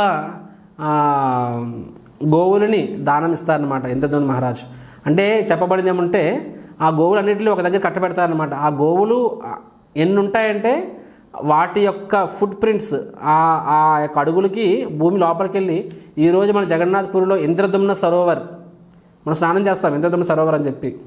ఆ ఇంద్రదుమ్న సరోవర్ అనేది ఎలా ఏర్పడింది, ఆ కుండ అంటే ఆ యొక్క చెరువు ఎలా ఏర్పడింది, ఈ గోమాతల యొక్క పాదాలు ఆ లోపల తవ్వడం వలన ఆ యొక్క ఏర్పడి అంటే అంత అన్ని ఆవుల్ని దానం చేస్తారు. అలాగా అన్ని యజ్ఞాలు చేస్తారనమాట. సో చివరి యజ్ఞం పూర్తయ్యేసరికి మళ్ళీ ఆకాశవాణి చెప్తుందనమాట. ఏమంటుందంటే, ఓ రాజా, యాక్చువల్గా భగవంతుడు ఏమంటారంటే భగవంతుడు ఈ లోకంలో యాక్చువల్గా జగన్నాథ స్వామి, నేను చెప్పాను కదా, జగన్నాథ స్వామి ఇది ఓల్డెస్ట్ డీటీ అంటే అత్యంత పురాతనమైన విగ్రహం అని చెప్పండి. ఎలా అర్థం చేసుకోవాలంటే బ్రహ్మదేవుడికి ఎన్ని సంవత్సరాలు? 100 సంవత్సరాలు. మనకి 100 ఏళ్ళే, బ్రహ్మదేవుడికి 100 ఏళ్ళే. కానీ బ్రహ్మదేవుడు ఒకరోజు అంటే మనకి ఎంత ప్రహార అంటారనమాట. అంటే మనకి 1000 దివ్యయుగాలు అనమాట. ఒక దివ్యయుగం అంటే 4 యుగాలు, సత్య ద్వాపర త్రేత కలి. అలాంటివి 4 దివ్యయుగాలు, 4 కలిపితే ఒక దివ్యయుగం అంటారు. అలాంటివి 1000 దివ్యయుగాలు కలిస్తే బ్రహ్మదేవుడికి ఒక రోజు. అలాగే బ్రహ్మదేవుడికి కూడా 100 సంవత్సరాలు ఉంటాయన్నమాట. సో బ్రహ్మదేవుడు 50 సంవత్సరాల పాటు భగవంతుడు నీలమాధవ రూపంలో ఈ లోకంలో ఉంటారు, ప్రత్యక్షమవుతారు. అండ్ మిగతా 50 సంవత్సరాలు భగవంతుడు దారు బ్రహ్మ అంటే ఏంటి? దారు అంటే ఈ దారు కాదు, లెక్కర్ కాదు. దారు అంటే కాష్ట అంటే కలప, వుడ్ అంటే వుడ్ని తెలుగులో ఏమంటారు? కర్ర అంటారు కదా, కలప. సో దారు బ్రహ్మ అంటే కలపతో చేసిన మూర్తి, శ్రీ విగ్రహ. సో భగవంతుడు శ్రీ విగ్రహ రూపంలో అంటే కలపతో చేసిన శ్రీ విగ్రహ రూపంలో మిగతా బ్రహ్మదేవుడి యొక్క మిగతా సగ జీవితం అంటే బ్రహ్మదేవుడు 50 సంవత్సరాలు, భగవంతుడు కలపతో చేసిన విధంగా ఉంటారు. మొదటి 50 సంవత్సరాలు ఎలాగా భగవంతుడు నీలమాధవ రూపంలో ఉంటారని చెప్పి ఆకాశవాణి చెప్తుంది అనమాట. కాబట్టి ఓ రాజా, మీరు పక్కన ఉన్న సముద్రానికి వెళ్ళండి. అక్కడ మీకు ఆ ఉత్తర వైపు వెళ్తే అక్కడ మీకు ఆ సముద్రంలో తేలుతూ ఒక పెద్ద కలప, ఇంత లాగ్ ఆఫ్ వుడ్ కనిపిస్తుంది. దాన్ని మీరు తీసుకొచ్చి దాన్ని పూజించి దాని ద్వారా మీరు దారు బ్రహ్మ అంటే జగన్నాథ స్వామిని విగ్రహాన్ని ప్రతిష్టాపించండి. అతనే నీలమాధవుడే దారు బ్రహ్మ రూపంలో వస్తారని చెప్తారనమాట. అలా చెప్పి ఆకాశవాణి తన విషయాన్ని ముగిస్తుంది. అండ్ ఇంద్రద్యుమ్న మహారాజ్ చాలా హ్యాపీ అయిపోతారనమాట. వెంటనే పరిగెడతారనమాట ఆ సముద్ర తీరం వైపు. ఆ మరుసటి రోజు తెల్లవారి పరిగెట్టగానే అక్కడ ఆకాశవాణి చెప్పిన విధంగానే ఏముంటుంది, ఆ సముద్రం అలల దగ్గర బయటన ఉంటుంది పెద్ద లాగ్ ఆఫ్ వుడ్ ఉంటుంది అనమాట. అంటే ఒక పెద్ద కలప యొక్క పెద్ద కలప ఉంటుంది అనమాట. సో అయితే అది ఒడ్డుకు రాదు, ఎందుకంటే నీటిలో తేలుతూ ఉంటుంది. ఒడ్డుకి ఎక్కువ వాటర్ ఉండదు కదా, ఒడ్డుకు తేలుతూ ఉంటుంది అనమాట. సో ఇంద్రద్యుమ్న మహారాజ్ వెంటనే ఆ కలపని బయటకు తీసుకురావాలని ప్రయత్నిస్తారనమాట. అంటే మరీ అంత పెద్ద సైజు ఏం కాదు, మామూలు కొంచెం పెద్ద సైజులో ఉంటుంది, ఈజీగా తెచ్చేవచ్చు అనుకుంటారు. కానీ ఎంతమంది బట్టలు లాగినా సరే కనీసం కొంచెం కూడా కదలదనమాట. ఆశ్చర్యపోతారనమాట. తర్వాత గుర్రాలు వెళ్తాయి, ఏం లాభం లేదు. ఇంకా పహిల్వాన్లు వెళ్తారు, ఏం లాభం లేదు. చివరికి ఏనుగులు వెళ్తాయి, అయినా లాభం లేదు. 10 కొద్ది 10s and 100s 10, 100 ఏనుగులు వెళ్తాయి, అయినా సరే ఆ కలపను లాగలేకపోతారనమాట. వెంటనే మళ్ళీ ఇంద్రద్యుమ్న మహారాజ్ నిరాశగా వెళ్ళిపోతారనమాట. వెళ్ళిపోయి భగవంతుడు అంటే చూడండి, భగవంతుడు ఎంత పరీక్షించాడు ఇంద్రద్యుమ్న మహారాజుకి. 1, 2 ఎన్ని విధాలుగా పరీక్షించారు చూడండి. ఫస్ట్ ఆయన అంతో కష్టపడి వెళ్ళారు, మాయమే అదృశ్యం అయిపోయారు. తర్వాత ఇప్పుడు అన్ని యజ్ఞాలు చేశారు. తర్వాత భగవంతుడు వచ్చారు అంటే ఇప్పుడు భగవంతుడిని ఎవరు తీసుకురాలేకపోతున్నారు అనమాట. సో అగైన్ నారదముని చెప్తారనమాట. నారదముని ఇలా ఆ యొక్క కలపని మనం తీసుకురాలేకపోతున్నాము. నారదముని అంటారు సంథింగ్ ఈజ్ రాంగ్, ఎక్కడో తప్పు జరుగుతుందని చెప్పి అంటారు. చూడు, అప్పుడు నారదముని అంటారనమాట, చూడండి మీరు ఎవరి ప్రదేశంలో ఉన్నారు? ఈ ప్రదేశం ఇది నీలాచల క్షేత్రం. ఈ ప్రదేశంలో మీరు ఫారినర్, ఇది మీ ప్రదేశం కాదు. ఇది ఎవరి ప్రదేశము? జగన్నాథ స్వామి తన శుద్ధ భక్తులు, మీరు అందరూ మీ యొక్క మంది మార్బలంతో వెళ్ళారు, కానీ భగవంతుడి యొక్క శుద్ధ భక్తులు తీసుకెళ్లారా? ఎవరు? సవరాస్ దైత్యపతిస్ అనమాట. సో వాళ్ళ శుద్ధ భక్తులు తీసుకెళ్ళలేదు. వాళ్ళని తీసుకెళ్ళకుండా భగవంతుడు ఎందుకంటే వస్తారని చెప్పి. ఎందుకంటే మనం వేరే ప్రదేశంకి వెళ్ళినప్పుడు ఫస్ట్ వాళ్ళని మనము వాళ్ళ మర్సీ ఇంపార్టెంట్ మనకి. కాబట్టి మీరు విశ్వవసుని తీసుకురండి అని చెప్తారనమాట. సో వెంటనే ఇంద్రద్యుమ్న మహారాజ్ తన మనుషులు పంపిస్తారనమాట, విద్యాపతి అని పంపించి ఆ విశ్వవసు ఎక్కడున్నా సరే అతన్ని తీసుకొని రమ్మని చెప్పి, అతను వస్తే జగన్నాథ స్వామి కదులు వస్తారని చెప్పి. సో వెంటనే వాళ్ళందరూ వెళ్ళి వెతుకుతారన్నమాట, ఎక్కడ వెతికినా సరే కనిపించరు. సో అప్పుడు అతని ఇంటికి వెళ్తారు, ఇంట్లో వాళ్ళు ఉండరు, తను ఉండరు, తన కూతురు లలితాదేవి కూడా ఉండరు అనమాట. అక్కడ మనుషులు అడుగుతారు, వాళ్ళు చెప్తారు యాక్చువల్గా ఏ రోజైతే నీలమాధవ్ అదృశ్యం అయిపోయారో ఆ రోజు నుంచి విశ్వవసు మరియు లలితాదేవి కూడా అదృశ్యం అయిపోయారని చెప్పి, వాళ్ళు కూడా అసలు ఇంట్లో బయటికే రావట్లేదు, అదృశ్యం అయిపోయారని చెప్తారనమాట. తర్వాత వీళ్ళు భయపడతారు, ఎక్కడికి వెళ్ళిపోయారు ఏమైపోయారు అని చెప్పి. తర్వాత గట్టిగా ఘోషణ చేస్తారనమాట, విశ్వవసు దైత్యపతి మీరు ఉన్నారా, ఎక్కడున్నారు అని ఎంత పిలిచినా సరే మొత్తం ఆ వాడ మొత్తం పిలుస్తారనమాట, ఆ గ్రామం మొత్తం పిలిచిన అరిసినా సరే ఘోషణ చేసినా సరే ఎవ్వరికి వినిపించదు, దండోర చేసినా సరే.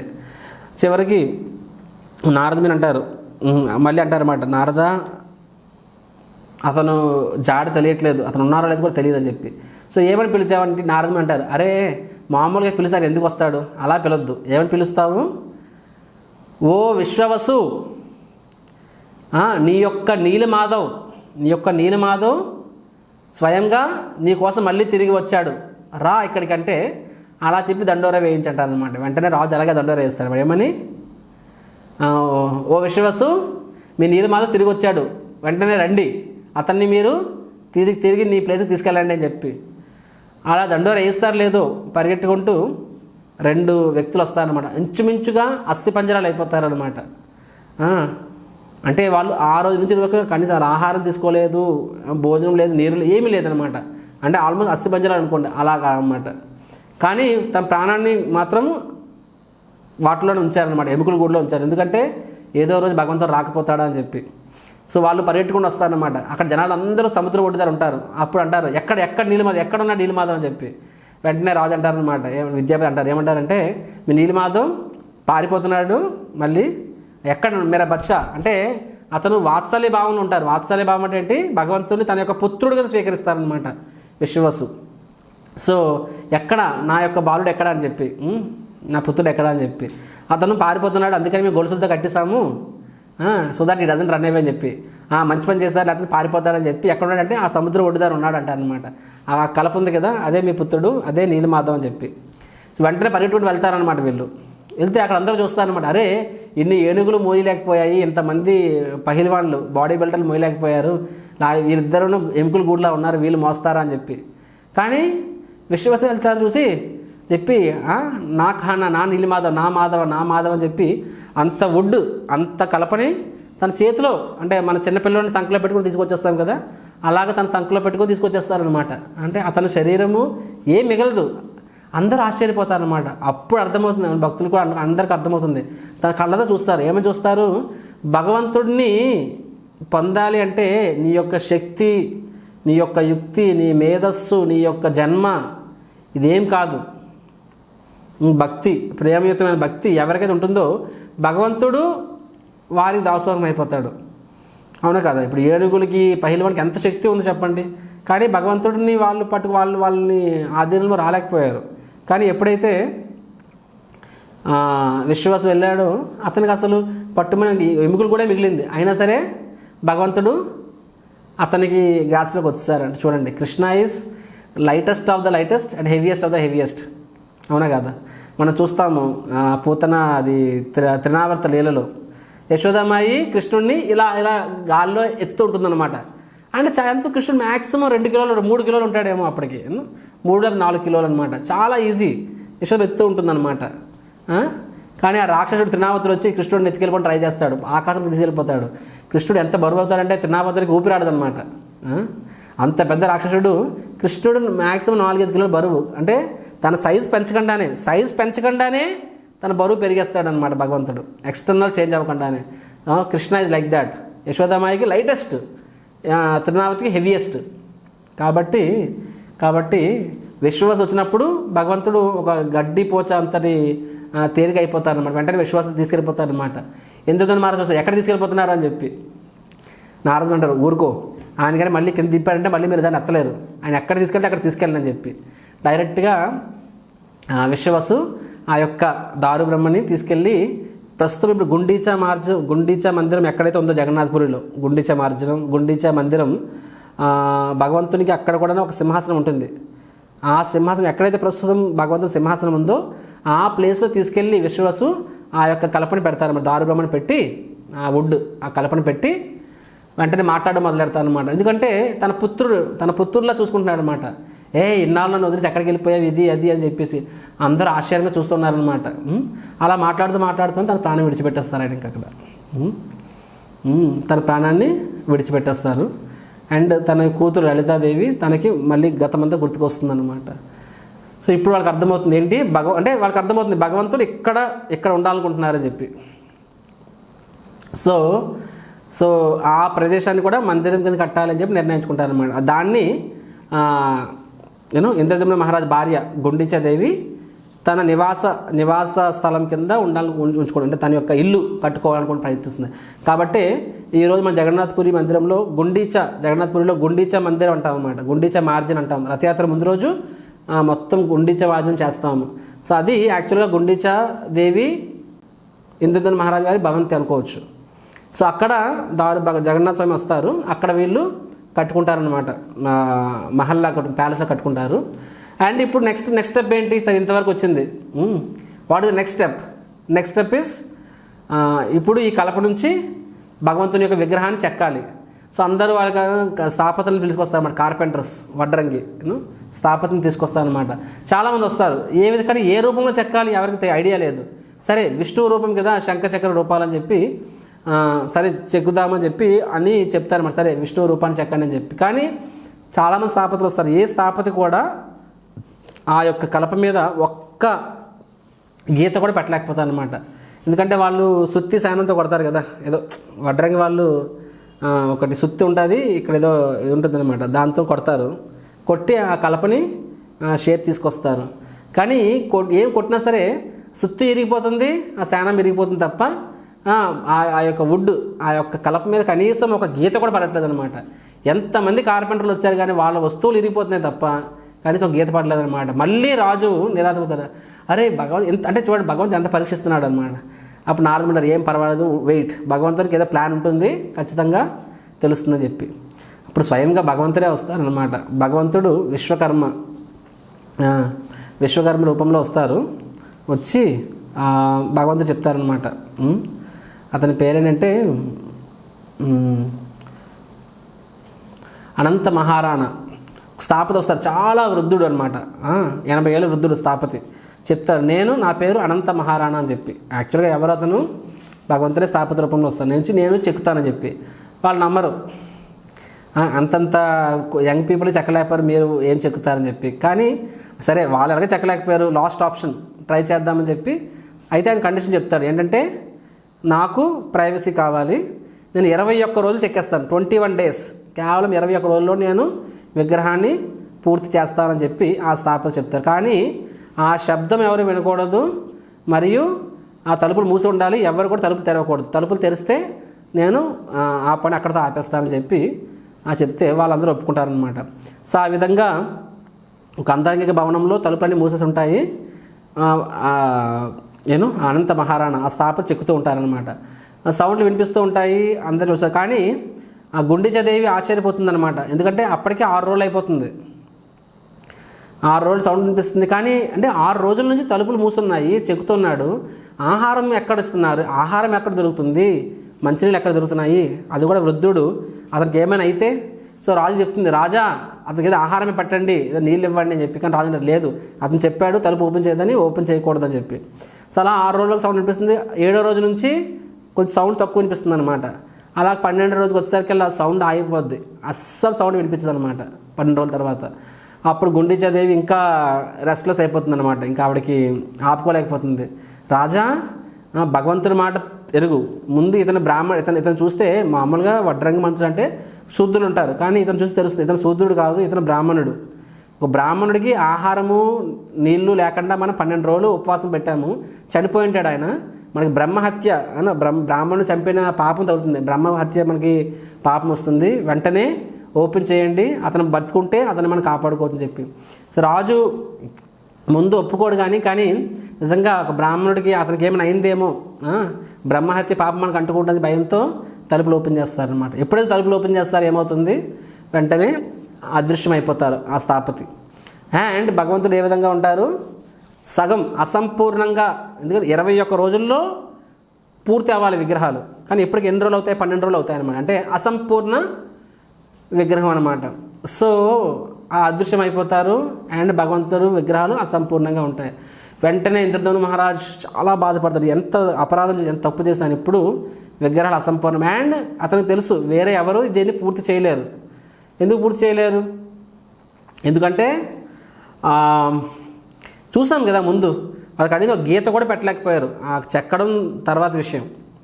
కాబట్టి అతనేమో అతను చేయగలిగిన వాడు వెళ్ళిపోయాడని చెప్పి బాధపడి, నేను పెద్ద అపరాధం చేశాను, విగ్రహాలు పూర్తవకముందే నేను డిస్టర్బ్ చేశాను, కాబట్టి మళ్ళీ నేను నా శరీరాన్ని విడిచిపెడతాను అని చెప్పి మళ్ళీ ఇంద్రధను మహారాజు అనుకున్నప్పుడు నారదముని మళ్ళీ అక్కడికి వస్తారనమాట. ఆ నారదముని ఎప్పుడైతే ఈ విగ్రహాలను చూస్తారో నారదముని ఎంతో ఉత్సాహం పడి, అంటే అన్బిలీవబుల్లీ హ్యాపీ నారదముని. అండ్ ఎంతో మనకు ఆశ్చర్యమైపోతుంది, అరే విగ్రహాలు అసంపూర్ణం అయిపోయాయి.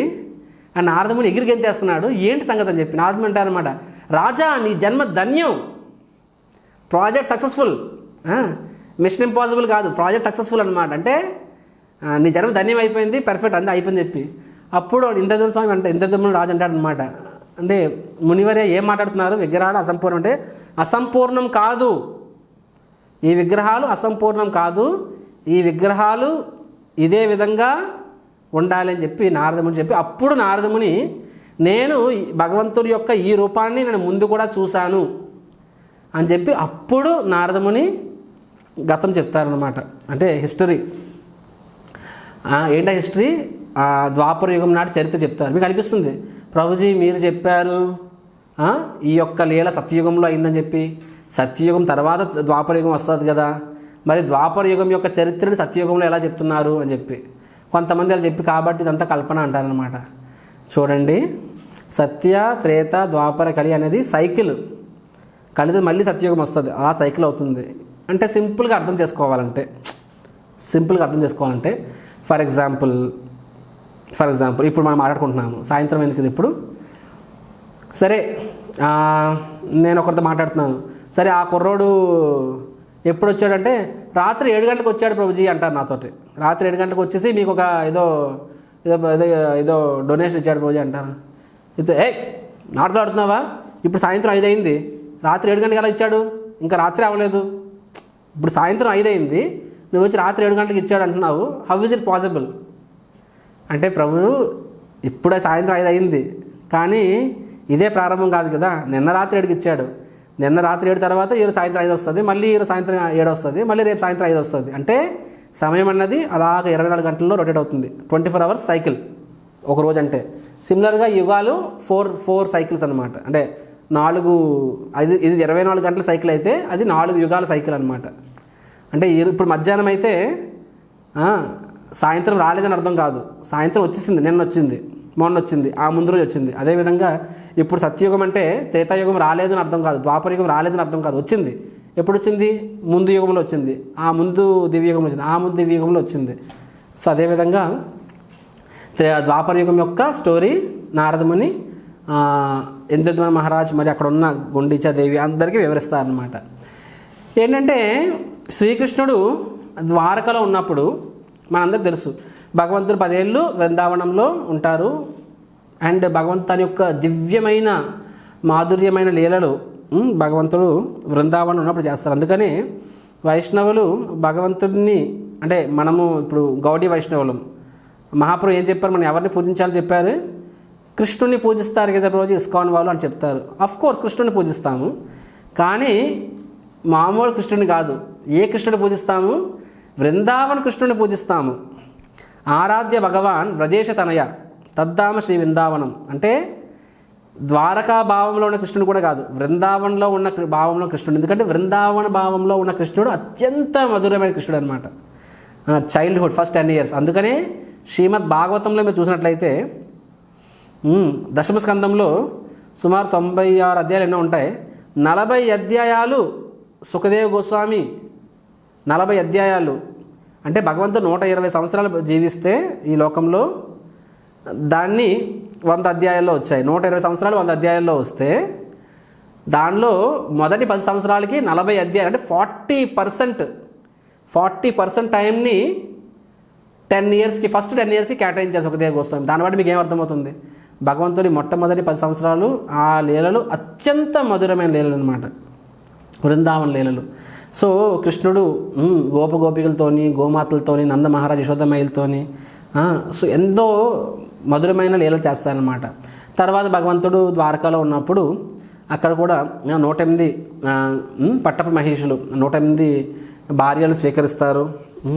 తర్వాత మళ్ళీ 16,000 మంది స్త్రీలను స్వీకరిస్తారు. సో ప్రతి తన యొక్క రాణులకి భగవంతుడు ప్రత్యేకమైన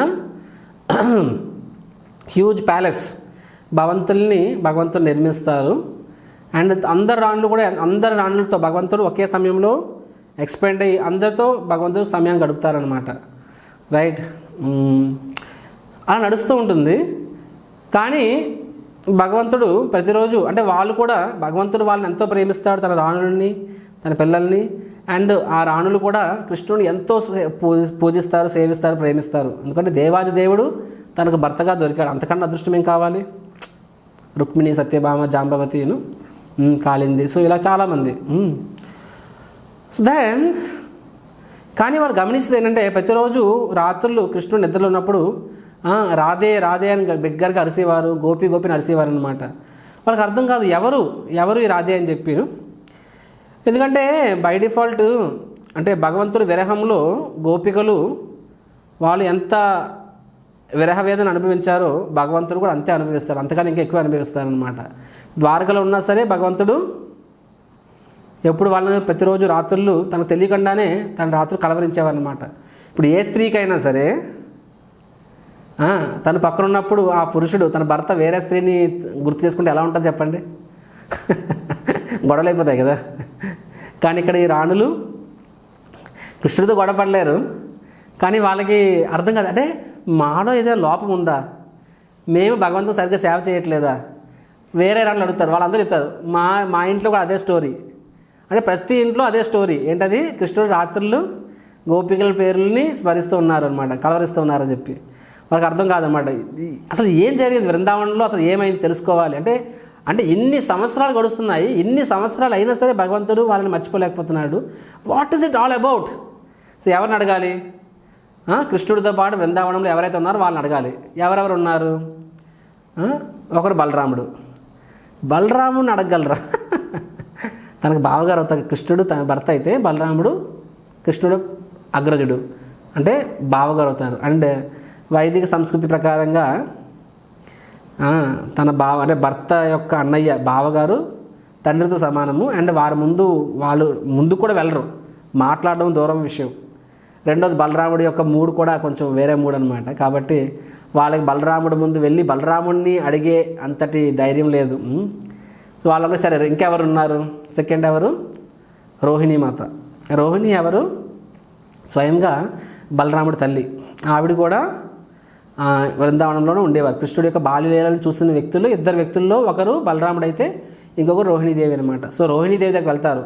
వీళ్ళు చెప్తారు, తల్లి దయచేసి చెప్పండి, వృందావనంలో ఏంటి అంటే కృష్ణుడు ఎప్పుడు వ్రజవాసిని కలవరిస్తూ ఉంటారు, ఏంటి వాళ్ళ ప్రత్యేకత ఏంటి అంటే భగవంతుడు అక్కడ ఏం చేస్తారు, ఏంటి ఆ లీలలు అని చెప్పి వాళ్ళు అడిగినప్పుడు అప్పుడు రోహిణి ఏమంటుందంటే సరే చెప్తాను, కానీ చాలా జాగ్రత్తగా ఉండాలి. ఏంటంటే ఇది కానీ కృష్ణ బలరాములకి మనం ఈ విషయం చర్చించుకున్నాం తెలిస్తే వాళ్ళు విన్నారంటే వాళ్ళు సంపూర్ణంగా ఇప్పుడు రాత్రి కలవరిస్తున్నారు కానీ సంపూర్ణంగా వాళ్ళు ముగ్ధులైపోతే వాళ్ళు ద్వారకా వదిలేయవచ్చు. వాళ్ళు ద్వారకాన్ని వదిలేసి మళ్ళీ వృందావనం వెళ్ళిపోవచ్చేమో. కాబట్టి మనం దీన్ని ప్రైవేట్ ప్లేస్లో చర్చించుకుందామని చెప్పి, ప్రైవేట్ ప్లేస్ అంటే కృష్ణుడు బలరాముడు రాలేని ప్రదేశంలో అని చెప్పి. సో వాళ్ళందరూ ఒక పర్టికులర్ ప్యాలెస్, సరే మా ప్యాలెస్లో డిస్కస్ చేద్దామని చెప్పి. కానీ బయట ద్వారపాలకులు పట్టాలి కదా, కృష్ణుడు బలరాముడు వచ్చేస్తే వాళ్ళు రానివ్వకుండా ఆపాలి. కానీ కృష్ణ బలరాముల్ని ఆపగలిగే శక్తి ఎవరికి ఉంది? మీరు రాకూడదు లోపలికి అని చెప్పే శక్తి ఎవరికైనా ఉందా? ఎవరు లేరు. ఎవరు చెప్పగలరు? ఒక్కరే చెప్పగలరు. ఎవరు? సుభద్రామయ్యి వారి యొక్క చెల్లి. కాబట్టి సుభద్ర నిలువరించగలదు. కాబట్టి సుభద్రని ఏమంటారంటే దయచేసి మీరు బయటన కాపలా కాయండి, ఎట్టి పరిస్థితుల్లో కూడా కృష్ణ బలరాముడిని దగ్గరికి రానివ్వద్దు, వెన్నివ్వద్దు అని చెప్పి.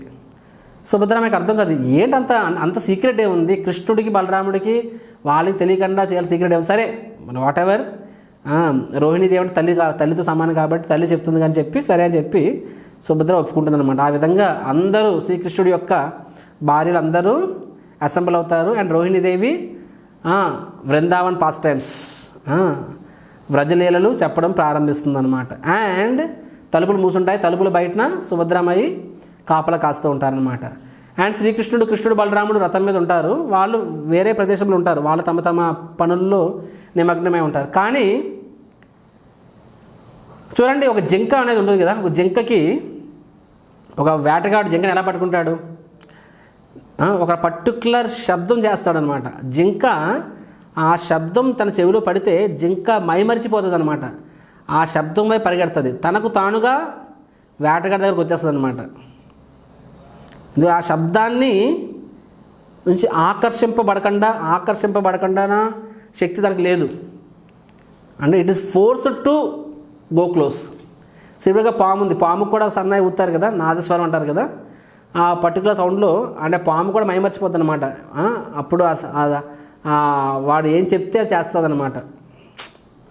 సిమిలర్గా శ్రీకృష్ణ భగవానుడు కూడా అదే సేమ్.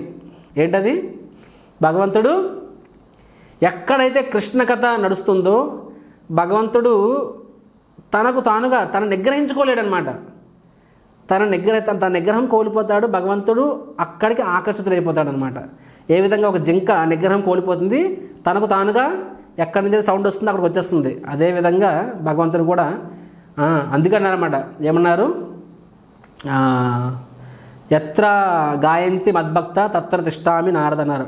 నాహం తిష్టామి వైకుంఠ యోగిన హృదయేషువ ఎత్ర గాయంతి మద్భక్త తత్ర తిష్టామి నారద. ఓ నారద, నేను వైకుంఠంలో కూడా ఉండకపోవచ్చు, యోగుల హృదయంలో కూడా ఉండకపోవచ్చు, కానీ ఎక్కడైతే నా యొక్క కృష్ణ కథ నడుస్తుందో అక్కడ ఖచ్చితంగా నేను ఉంటానని చెప్పి, తత్ర తిష్టామి నారద అని చెప్పి.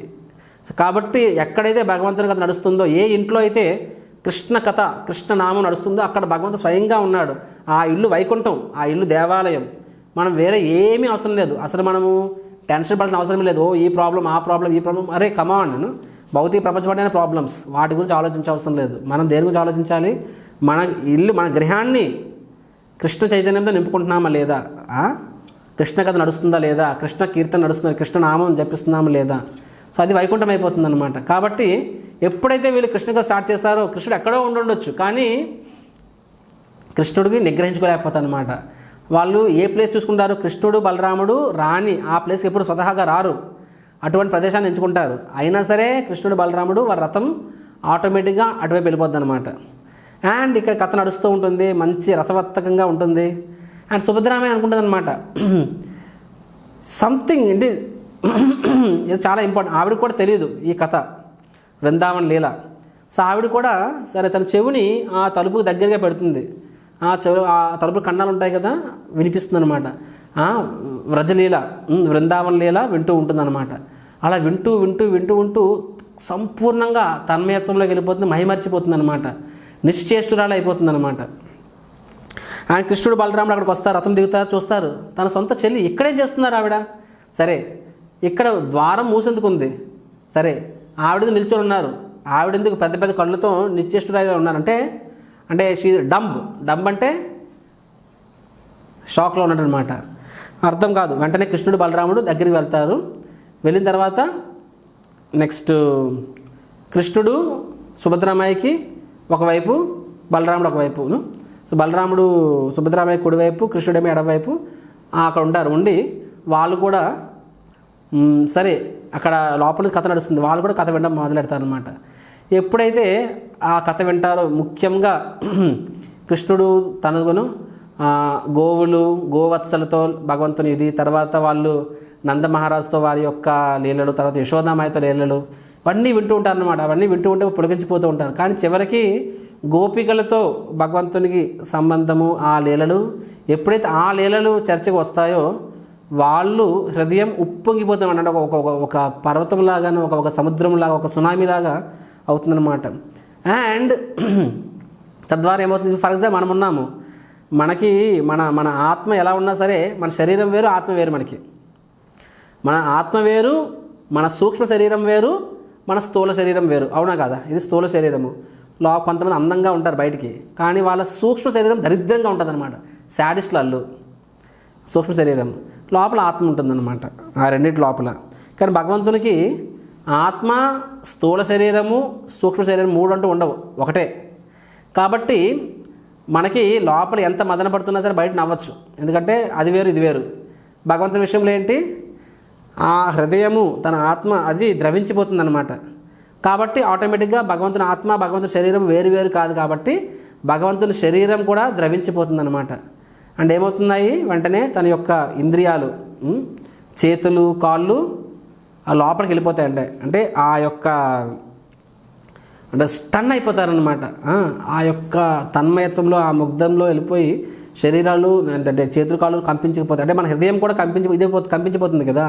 కాబట్టి శరీరం కూడా కంపించిపోతుంది, కాళ్ళు కంపించిపోతాయి, లోపలికి వెళ్ళిపోతాయి, చేతులు లోపలికి వెళ్ళిపోతాయి, అండ్ కళ్ళు ఇంకా ఇంకా ఇంకా వైడ్ అయిపోతాయి అనమాట. రైట్? సో బలరాముడు కళ్ళు పెద్ద పెద్ద, కృష్ణుడు కళ్ళు పెద్దవి, సుభద్రమయ్యి అందరూ చేతులు, కాళ్ళు లోపలికి వెళ్ళిపోతాయి, కళ్ళు పైకి పెద్దవి అయిపోతాయి అనమాట. సరిగ్గా అదే టైంలో నారదముని అటువైపు వస్తామన్నమాట. నారదముని చూస్తారు, ఏంటి అంటే ఈ రూపాలను ఎప్పుడు చూడలేదు. దగ్గరగా చూస్తే ఎవరు, స్వయంగా కృష్ణ బలరాములు మరియు సుభద్రామయ్య అని చెప్పి వెంటనే ఆశ్చర్యపోతారు. వెంటనే నారదముని వెంటనే ప్రణామం చేస్తారు, సాష్టాంగ ప్రణామం చేస్తారు. మై డియర్ లార్డ్, నా అదృష్టం, ఈరోజు నేను మీ యొక్క ఈ రూపాన్ని చూడగలిగానని చెప్పి వెంటనే భగవంతుడు తిరిగి బయటి వాట్ యు కాల్డ్ యాస్ ఆ యొక్క తన్మయత్వ స్థితి నుంచి సాధారణ స్థితికి వస్తారన్నమాట. వెంటనే భగవంతుడు మళ్ళీ దాని రూపం మామూలుగా అయిపోతుంది, నార్మల్ చేతులు కాళ్ళు అయిపోతుంది. వెంటనే కృష్ణుడు ఏమంటారు, ఓ నారదముని దయచేసి ఈ యొక్క ఇందాక నువ్వు చూసిన ఆ యొక్క రూపం గురించి ఎవరికి చెప్పొద్దు అని చెప్తారనమాట. అంటే నారదుడు అంటారు, అది సరే కానీ స్వామి నాకు ఒక ప్రమాణం చేయండి అంటారనమాట. నాకు ఒక వరం ఇవ్వండి అంటారు. భగవంతుడు ఏమంటారు, సరే వరం ఇస్తాను, కానీ నువ్వు ఈ రూపం గురించి ఎవరికి చెప్పకపోతే వరం ఇస్తాను కదా. ఆ తర్వాత మాట్లాడే ముందు మీరు వరం ఇవ్వండి అంటారు. సరే భగవంతుడు అంటారు, వరం ఇస్తాను, కోరుకు అంటారు.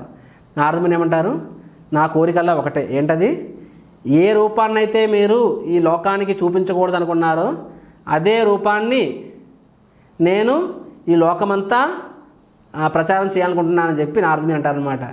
ఎగ్జాక్ట్గా భగవంతుడి గురించి ఆపోజిట్. అండ్ భగవంతుడు వరం ఇచ్చే తప్పదు. అంటే చూడండి, భగవంతుడు తెలియదు నారదుని ఆ కోరుకుంటారని చెప్పి, కానీ భగవంతుడు తన భక్తుల చేతిలో ఓడిపోవడానికి ఇష్టపడతారనమాట. ప్రతిసారి భక్తులకి భగవంతునికి ఇదైనప్పుడు భగవంతుడు ఓడిపోతారు. సో అందుకనే భగవంతుడు మిగతా అవతారాలు భక్త వాత్సల్యతతో ఆగిపోతాయి, కానీ కృష్ణుడు అవతారం ఏంటి, భక్త వాత్సల్యత మాత్రమే కాదు, భక్త వశ్యత అంటే భక్తుల ఆధీనంలోకి రావడానికి ఇష్టపడతారు, భక్తుడి చేతిలో ఓడిపోవడానికి ఇష్టపడతారు. అది కేవలము శ్రీకృష్ణుడి అవతారంలో ఉన్న ప్రత్యేకత. మనం చూసాము ఇందాకల యశోదామాయి ఏ విధంగా కృష్ణుడు దామోదర్ లీలలో కూడా మనం చూస్తామన్నమాట. భగవంతుడు తన భక్తుల చేతిలో ఓడిపోతారు.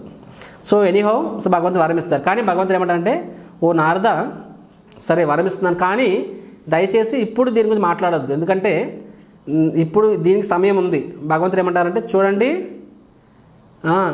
ఎప్పుడైతే ఘోర కలి అంటే ఈ యొక్క కలియుగం ఇంకా ఘోర కలి పెరుగుతుందో, ఎప్పుడైతే ధర్మం ఇంకా నశిస్తుందో, అంటే బ్రహ్మదేవుడి యొక్క రెండో భాగం, బ్రహ్మదేవుడి మొదటి భాగం కన్నా రెండో భాగం ఇంకా పాపంగా ఉంటుంది.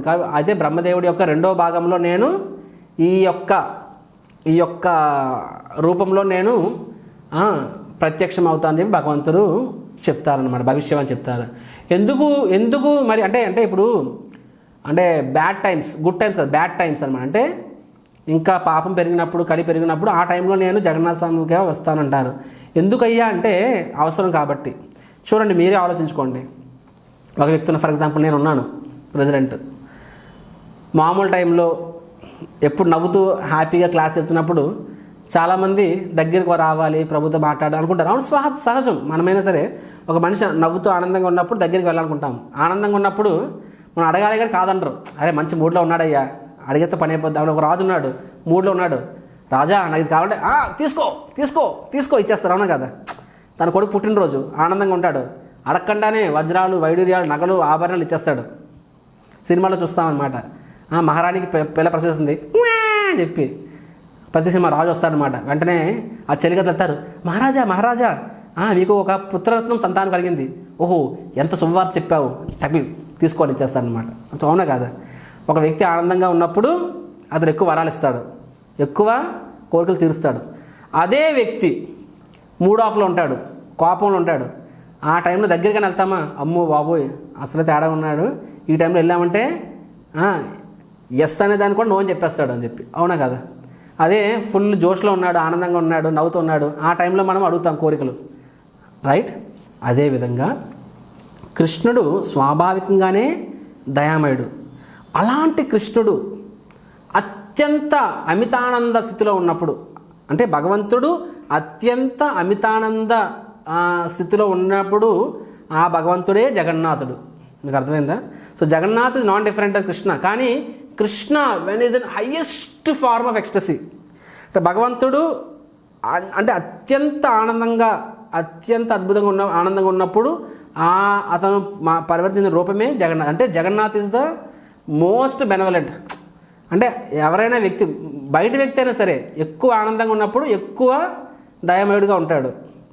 కాబట్టి జగన్నాథ్ కృష్ణుడే దయామయుడు అనుకుంటే అటువంటి కృష్ణుడు బెస్ట్ మూడు జగన్నాథ్ అనమాట. కాబట్టి జగన్నాథ్ అన్నిటికన్నా దయామయుడు పొజిషన్ అనమాట. కాబట్టి కలియుగంలో అది అవసరం, కలియుగంలో అవసరం అనమాట.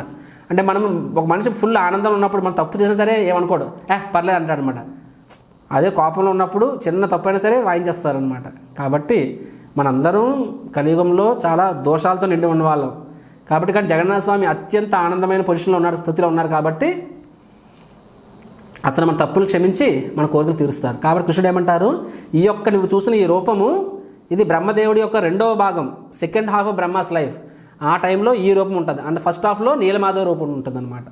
అలా చెప్పి భగవంతుడు నారదమునికి వరమిస్తారు.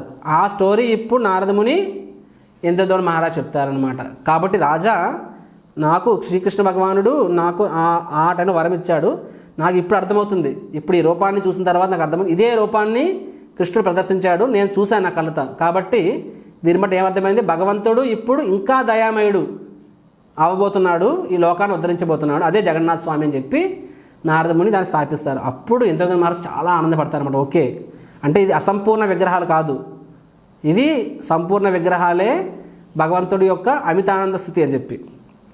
సో ఆ విధంగా జగన్నాథ స్వామి విగ్రహాలని స్థాపిస్తారు అండ్ ఆ మందిరం నిర్మాణం ప్రారంభిస్తారు.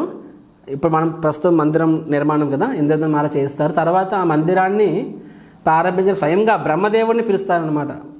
బ్రహ్మదేవుడు ఆ మందిరాన్ని పెద్ద స్టోరీ అది. బ్రహ్మదేవుడే స్థాపిస్తారు. తర్వాత విగ్రహం స్థాపించిన తర్వాత మళ్ళీ యజ్ఞము అన్నీ చేస్తారు. అప్పుడు స్వయంగా జగన్నాథ స్వామి కంక్లూజన్కి వస్తుంది. స్వయంగా జగన్నాథ స్వామి అడుగుతారనమాట ఇంద్రద్యుమ్న మహారాజ్, రాజా ఎంత సేవ నువ్వు చేసావు, నాకు ఎంతో ఆనందంగా ఉంది, నాకు ఏదైనా కోరికో అని చెప్పి. దానికి ఇంద్రద్యుమ్న మహారాజ్ అంటారు, నాకు ఏం కోరికలు లేవు, మీరు నాకు సేవ ఇచ్చారు, ఎంతకన్నా నాకు కోరిక ఏం లేదని చెప్పి. దానికి జగన్నాథ స్వామి ఏమంటారు, అలా కాదు, ఖచ్చితంగా కోరుకోవాలంటే. అప్పుడు రాజు అంటాడు అనమాట, సరే ఒకే కోరిక తీర్చండి అంటారు. చెప్పండి ఏ కోరిక తీర్చంటే, దయచేసి నాకు సంతానం కలగకూడదు అంటారనమాట. ఏమంటే సంతానం కలగాలి కాదు, కలగకూడదు అని చెప్పి. షాక్ అవుతారనమాట, అందరూ షాక్ అయిపోతారు. అక్కడ నారదముని షాక్ అవుతారు, స్వయంగా తన భార్య గుండె షాక్, అందరూ షాక్. అప్పటికి ఇంకా వాళ్ళ పిల్లలు ఉండరు. జగన్నాథ స్వామి అంటారనమాట, జగన్నాథ స్వామి కూడా షాక్ అవుతారనమాట. అప్పుడు రాజు అంటారనమాట, చూడండి ఇంత వ్యయ ప్రయాసాలు కోర్చి, ఇంత కష్టపడి మీ మందిరాన్ని స్థాపించి మీ విగ్రహాన్ని స్థాపించాను, దేనికి?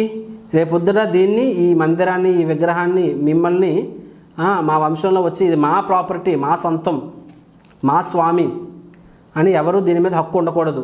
మీరు మీ మీద ఎవరికి హక్కు ఉండకూడదు. మీరు జగన్నాథ్ అంటే జగత్తుకు నాథుడు, మీరు జగత్తుకు స్వామి, ఈ జగం మొత్తానికి స్వామి, అంతే తప్ప మా వంశానికి స్వామి కాదు, మీరు జగం మొత్తానికి స్వామి. కాబట్టి నా వంశంలో ఎవరు కూడా, ముందస్తు తరాలు ఎవరు కూడా మిమ్మల్ని తమ యొక్క ప్రాపర్టీని క్లెయిమ్ చేయకూడదు, అందుకని మాకు పుత్రులు వద్దు, మాకు సంతానమే వద్దు అంటారనమాట. అండ్ ఇంద్రద్యుమ్న మహారాజు యొక్క అతని యొక్క డిటర్మిన్ పట్టుదల, అతని యొక్క విశ్వాసం, అతని యొక్క త్యాగం చూసి ఆశ్చర్యపోతారు. జగన్నాథ స్వామి ఆశ్చర్యపోతాడు అనమాట, కళ్ళ నీళ్ళు వస్తాయి. కానీ జగన్నాథ స్వామి గమనిస్తాడు, పక్కన గుండిచాదేవి ఎంత స్త్రీ కదా, ఒక స్త్రీ అనేది తల్లి అవడం అనేది స్త్రీకి అత్యంత అదృష్టం. కానీ గుండెచదేవి కొంచెం బాధలో ఉంటుంది. అంటే తన భర్త మాట రైటే, కానీ తనకి పిల్లలు పుట్టరేమో అని చెప్పి వెంటనే జగన్నాథ స్వామి గుండెచదేవి దగ్గర అంటారనమాట, తల్లి మీ బాధకు కారణం అంటే నాకు పుత్రులు ఉండరు అని చెప్పి అంటుందంటే, అప్పుడు జగన్నాథ స్వామి అంటారు, మీకు సరే మీ భర్త ఆ విధంగా కోరుకున్నారో, మీ భర్త కోరిక తీర్చడం నా ధర్మం, అదేవిధంగా మీ కోరికను కూడా తీర్చడం నా ధర్మం. మీ కోరిక ఏంటి? మీకు పుత్రులు కావాలి. నేను ఇప్పుడు చెప్తున్నాను, ఒక్క పుత్రుడు కాదు, మీకు 3 సంతానం. ఎవరు? స్వయంగా నేను, జగన్నాథ స్వామి, బలదేవుడు, సుభద్రామయ్య, మేము 3 ఇక్కడ నుంచి మీ సంతానం. జగన్నాథ స్వామికి జై, మీ సంతానం అని చెప్తారనమాట.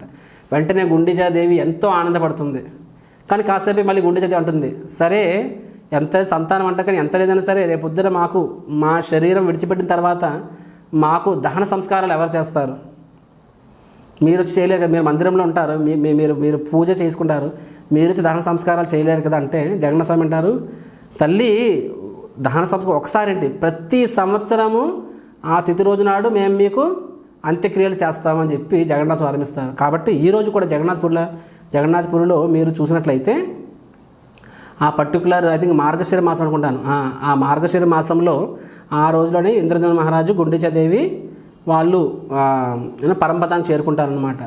ఆ రోజునాడు భగవంతుడు స్వయంగా తెల్ల వస్త్రాలు, స్వామివారిని తెల్ల వస్త్రాల్లో కట్టి స్వామివారిని ఊరేగింపు తీసుకొస్తారు. ఏంటంటే ఆ స్వామివారిని ఏమంటారంటే శ్రద్ధ వేష అంటారు. శ్రద్ధ అంటే శ్రాద్ధం చేస్తారు కదా, శ్రాద్ధ వేషంలో జగన్నాథ స్వామి వచ్చి స్వయంగా ఇంద్రద్యుమ్న మహారాజుకి, గుండిచాదేవికి అంత్యక్రియలు చేస్తారు. ఈ రోజు కూడా చేస్తున్నారు, ప్రతి సంవత్సరము ఆ పర్టికులర్ రోజునాడు చేస్తారనమాట. మార్గశిర మాసంలో వస్తుంది.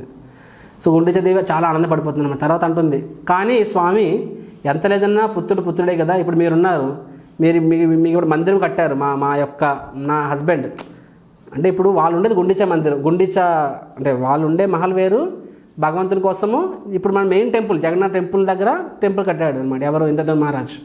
4 కిలోమీటర్ల దూరం అక్కడ నుంచి ఇక్కడికి. సో మీరు అక్కడ ఉంటారు, 3 కిలోమీటర్ల దూరం అక్కడ ఉంటారు, మీరు అక్కడ ఉంటారు. కానీ నిజంగా నాకే గారు పుత్రుడు ఉంటే అతను ప్రపంచంలో ఎక్కడున్నా సరే సంవత్సరం కనీసం ఒకసారి అనేది వచ్చి చూసి వెళ్ళిపోతాడు. కొడుకంటే ఇప్పుడు మేము బ్రహ్మచారులు, మేమే సంవత్సరం 1-2 సార్లు ఇంటికి వెళ్ళి తల్లిదండ్రులు చూసి వస్తాము. కాబట్టి కానీ మీరు ఒకసారి మందిరంలోకి వెళ్ళిపోతే మళ్ళీ మీరు రారు, మమ్మల్ని కనీసం ఒక్కసారి కూడా పలకరించడానికి రారు అంటే దానికి జగన్నాథ స్వామి అంటారు, తల్లి ప్రతి సంవత్సరం నేను 9 రోజులు వచ్చి మీ ఇంట్లో ఉంటాను, ఉండి మీ చేత సేవలు తీసుకుంటాను అండ్ మీతో పాటు ఉంటానని చెప్పి అంటానన్నమాట. సో అదే రథయాత్ర ఎందుకు 9 రోజులు జగన్నాథ స్వామి గుండిచా మందిరంలో ఉంటారు? ఇప్పుడు ఇంద్రద్యుమ్న మహారాజు, గుండిచాదేవి వాళ్ళ యొక్క భవంతినే ఇప్పుడు గుండిచా మందిరం కింద ప్రసిద్ధి. ఆ గుండిచా మందిరంలో జగన్నాథ స్వామి 9 రోజులు ఉంటారు. ప్రతి సంవత్సరం 9 రోజులు వచ్చి నేను మీతో పాటే ఉంటానని చెప్పి ఎప్పటికీ గుండిచా మందిరంలో గుండిచాదేవి ఉన్నారు, ఇంద్రద్యుమ్న మహారాజు ఉన్నారు అక్కడ. కాబట్టి వాళ్ళతో పాటు జగన్నాథ స్వామి 9 రోజులు ఉంటారనమాట అక్కడ. ఆ విధంగా జగన్నాథ స్వామి ఆ గుండిచాదేవి కోరికలన్నీ తీరుస్తారు. తనకు పుత్రుడి కింద శ్రాద్ధ కూడా నిర్వహిస్తారు, ప్రతి సంవత్సరం వచ్చి 9 రోజులు ఉంటారు. సో దట్ ఈస్ అందుకనే శ్రీమందిరం నుంచి 9 రోజులు గుండిచా మందిరంలో ఉంటారనమాట ఆ టైంలో. దిస్ ఈజ్ జగన్నాథ్ కథ. సో ఈరోజు మనం ఎక్కడితో ముగిస్తాము. మనం చూసినట్టుగా ఏ విధంగా జగన్నాథ స్వామి ఈ లోకంలో వచ్చారు, ఎందుకు వచ్చారు, ఎందుకు భగవంతుని యొక్క రూపం ఆ విధంగా ఉంది, ఏ విధంగా అసంపూర్ణం కాదు, నెక్స్ట్ ఆ రూపం రావడానికి కారణం ఏమిటి, ఇవన్నీ మనం ఈరోజు క్లాస్లో చూసాము. రేపటి క్లాస్లో మనము జగన్నాథ్ క్షేత్రం యొక్క గొప్పతనము మరియు ఆ మందిరం యొక్క గొప్పతనం మనం చూస్తాము. రైట్. తర్వాత గుండిచా మందిరం గురించి చూస్తాము. తర్వాత భగవంతుడు పతిత పావనుడు ఆ విషయం చూస్తాము. సో మళ్ళీ తిరిగి మనం రేపు సాయంత్రం 7:30 కలుసుకుందాం. హరే కృష్ణ కృష్ణ కృష్ణ హరే హరే, హరే రామ్ రామ్ రామ్ హరే హరే. శ్రీ జగన్నాథ్ స్వామికి జై, బలదేవ్ స్వామికి జై, సుభద్రామయ్యకి జై.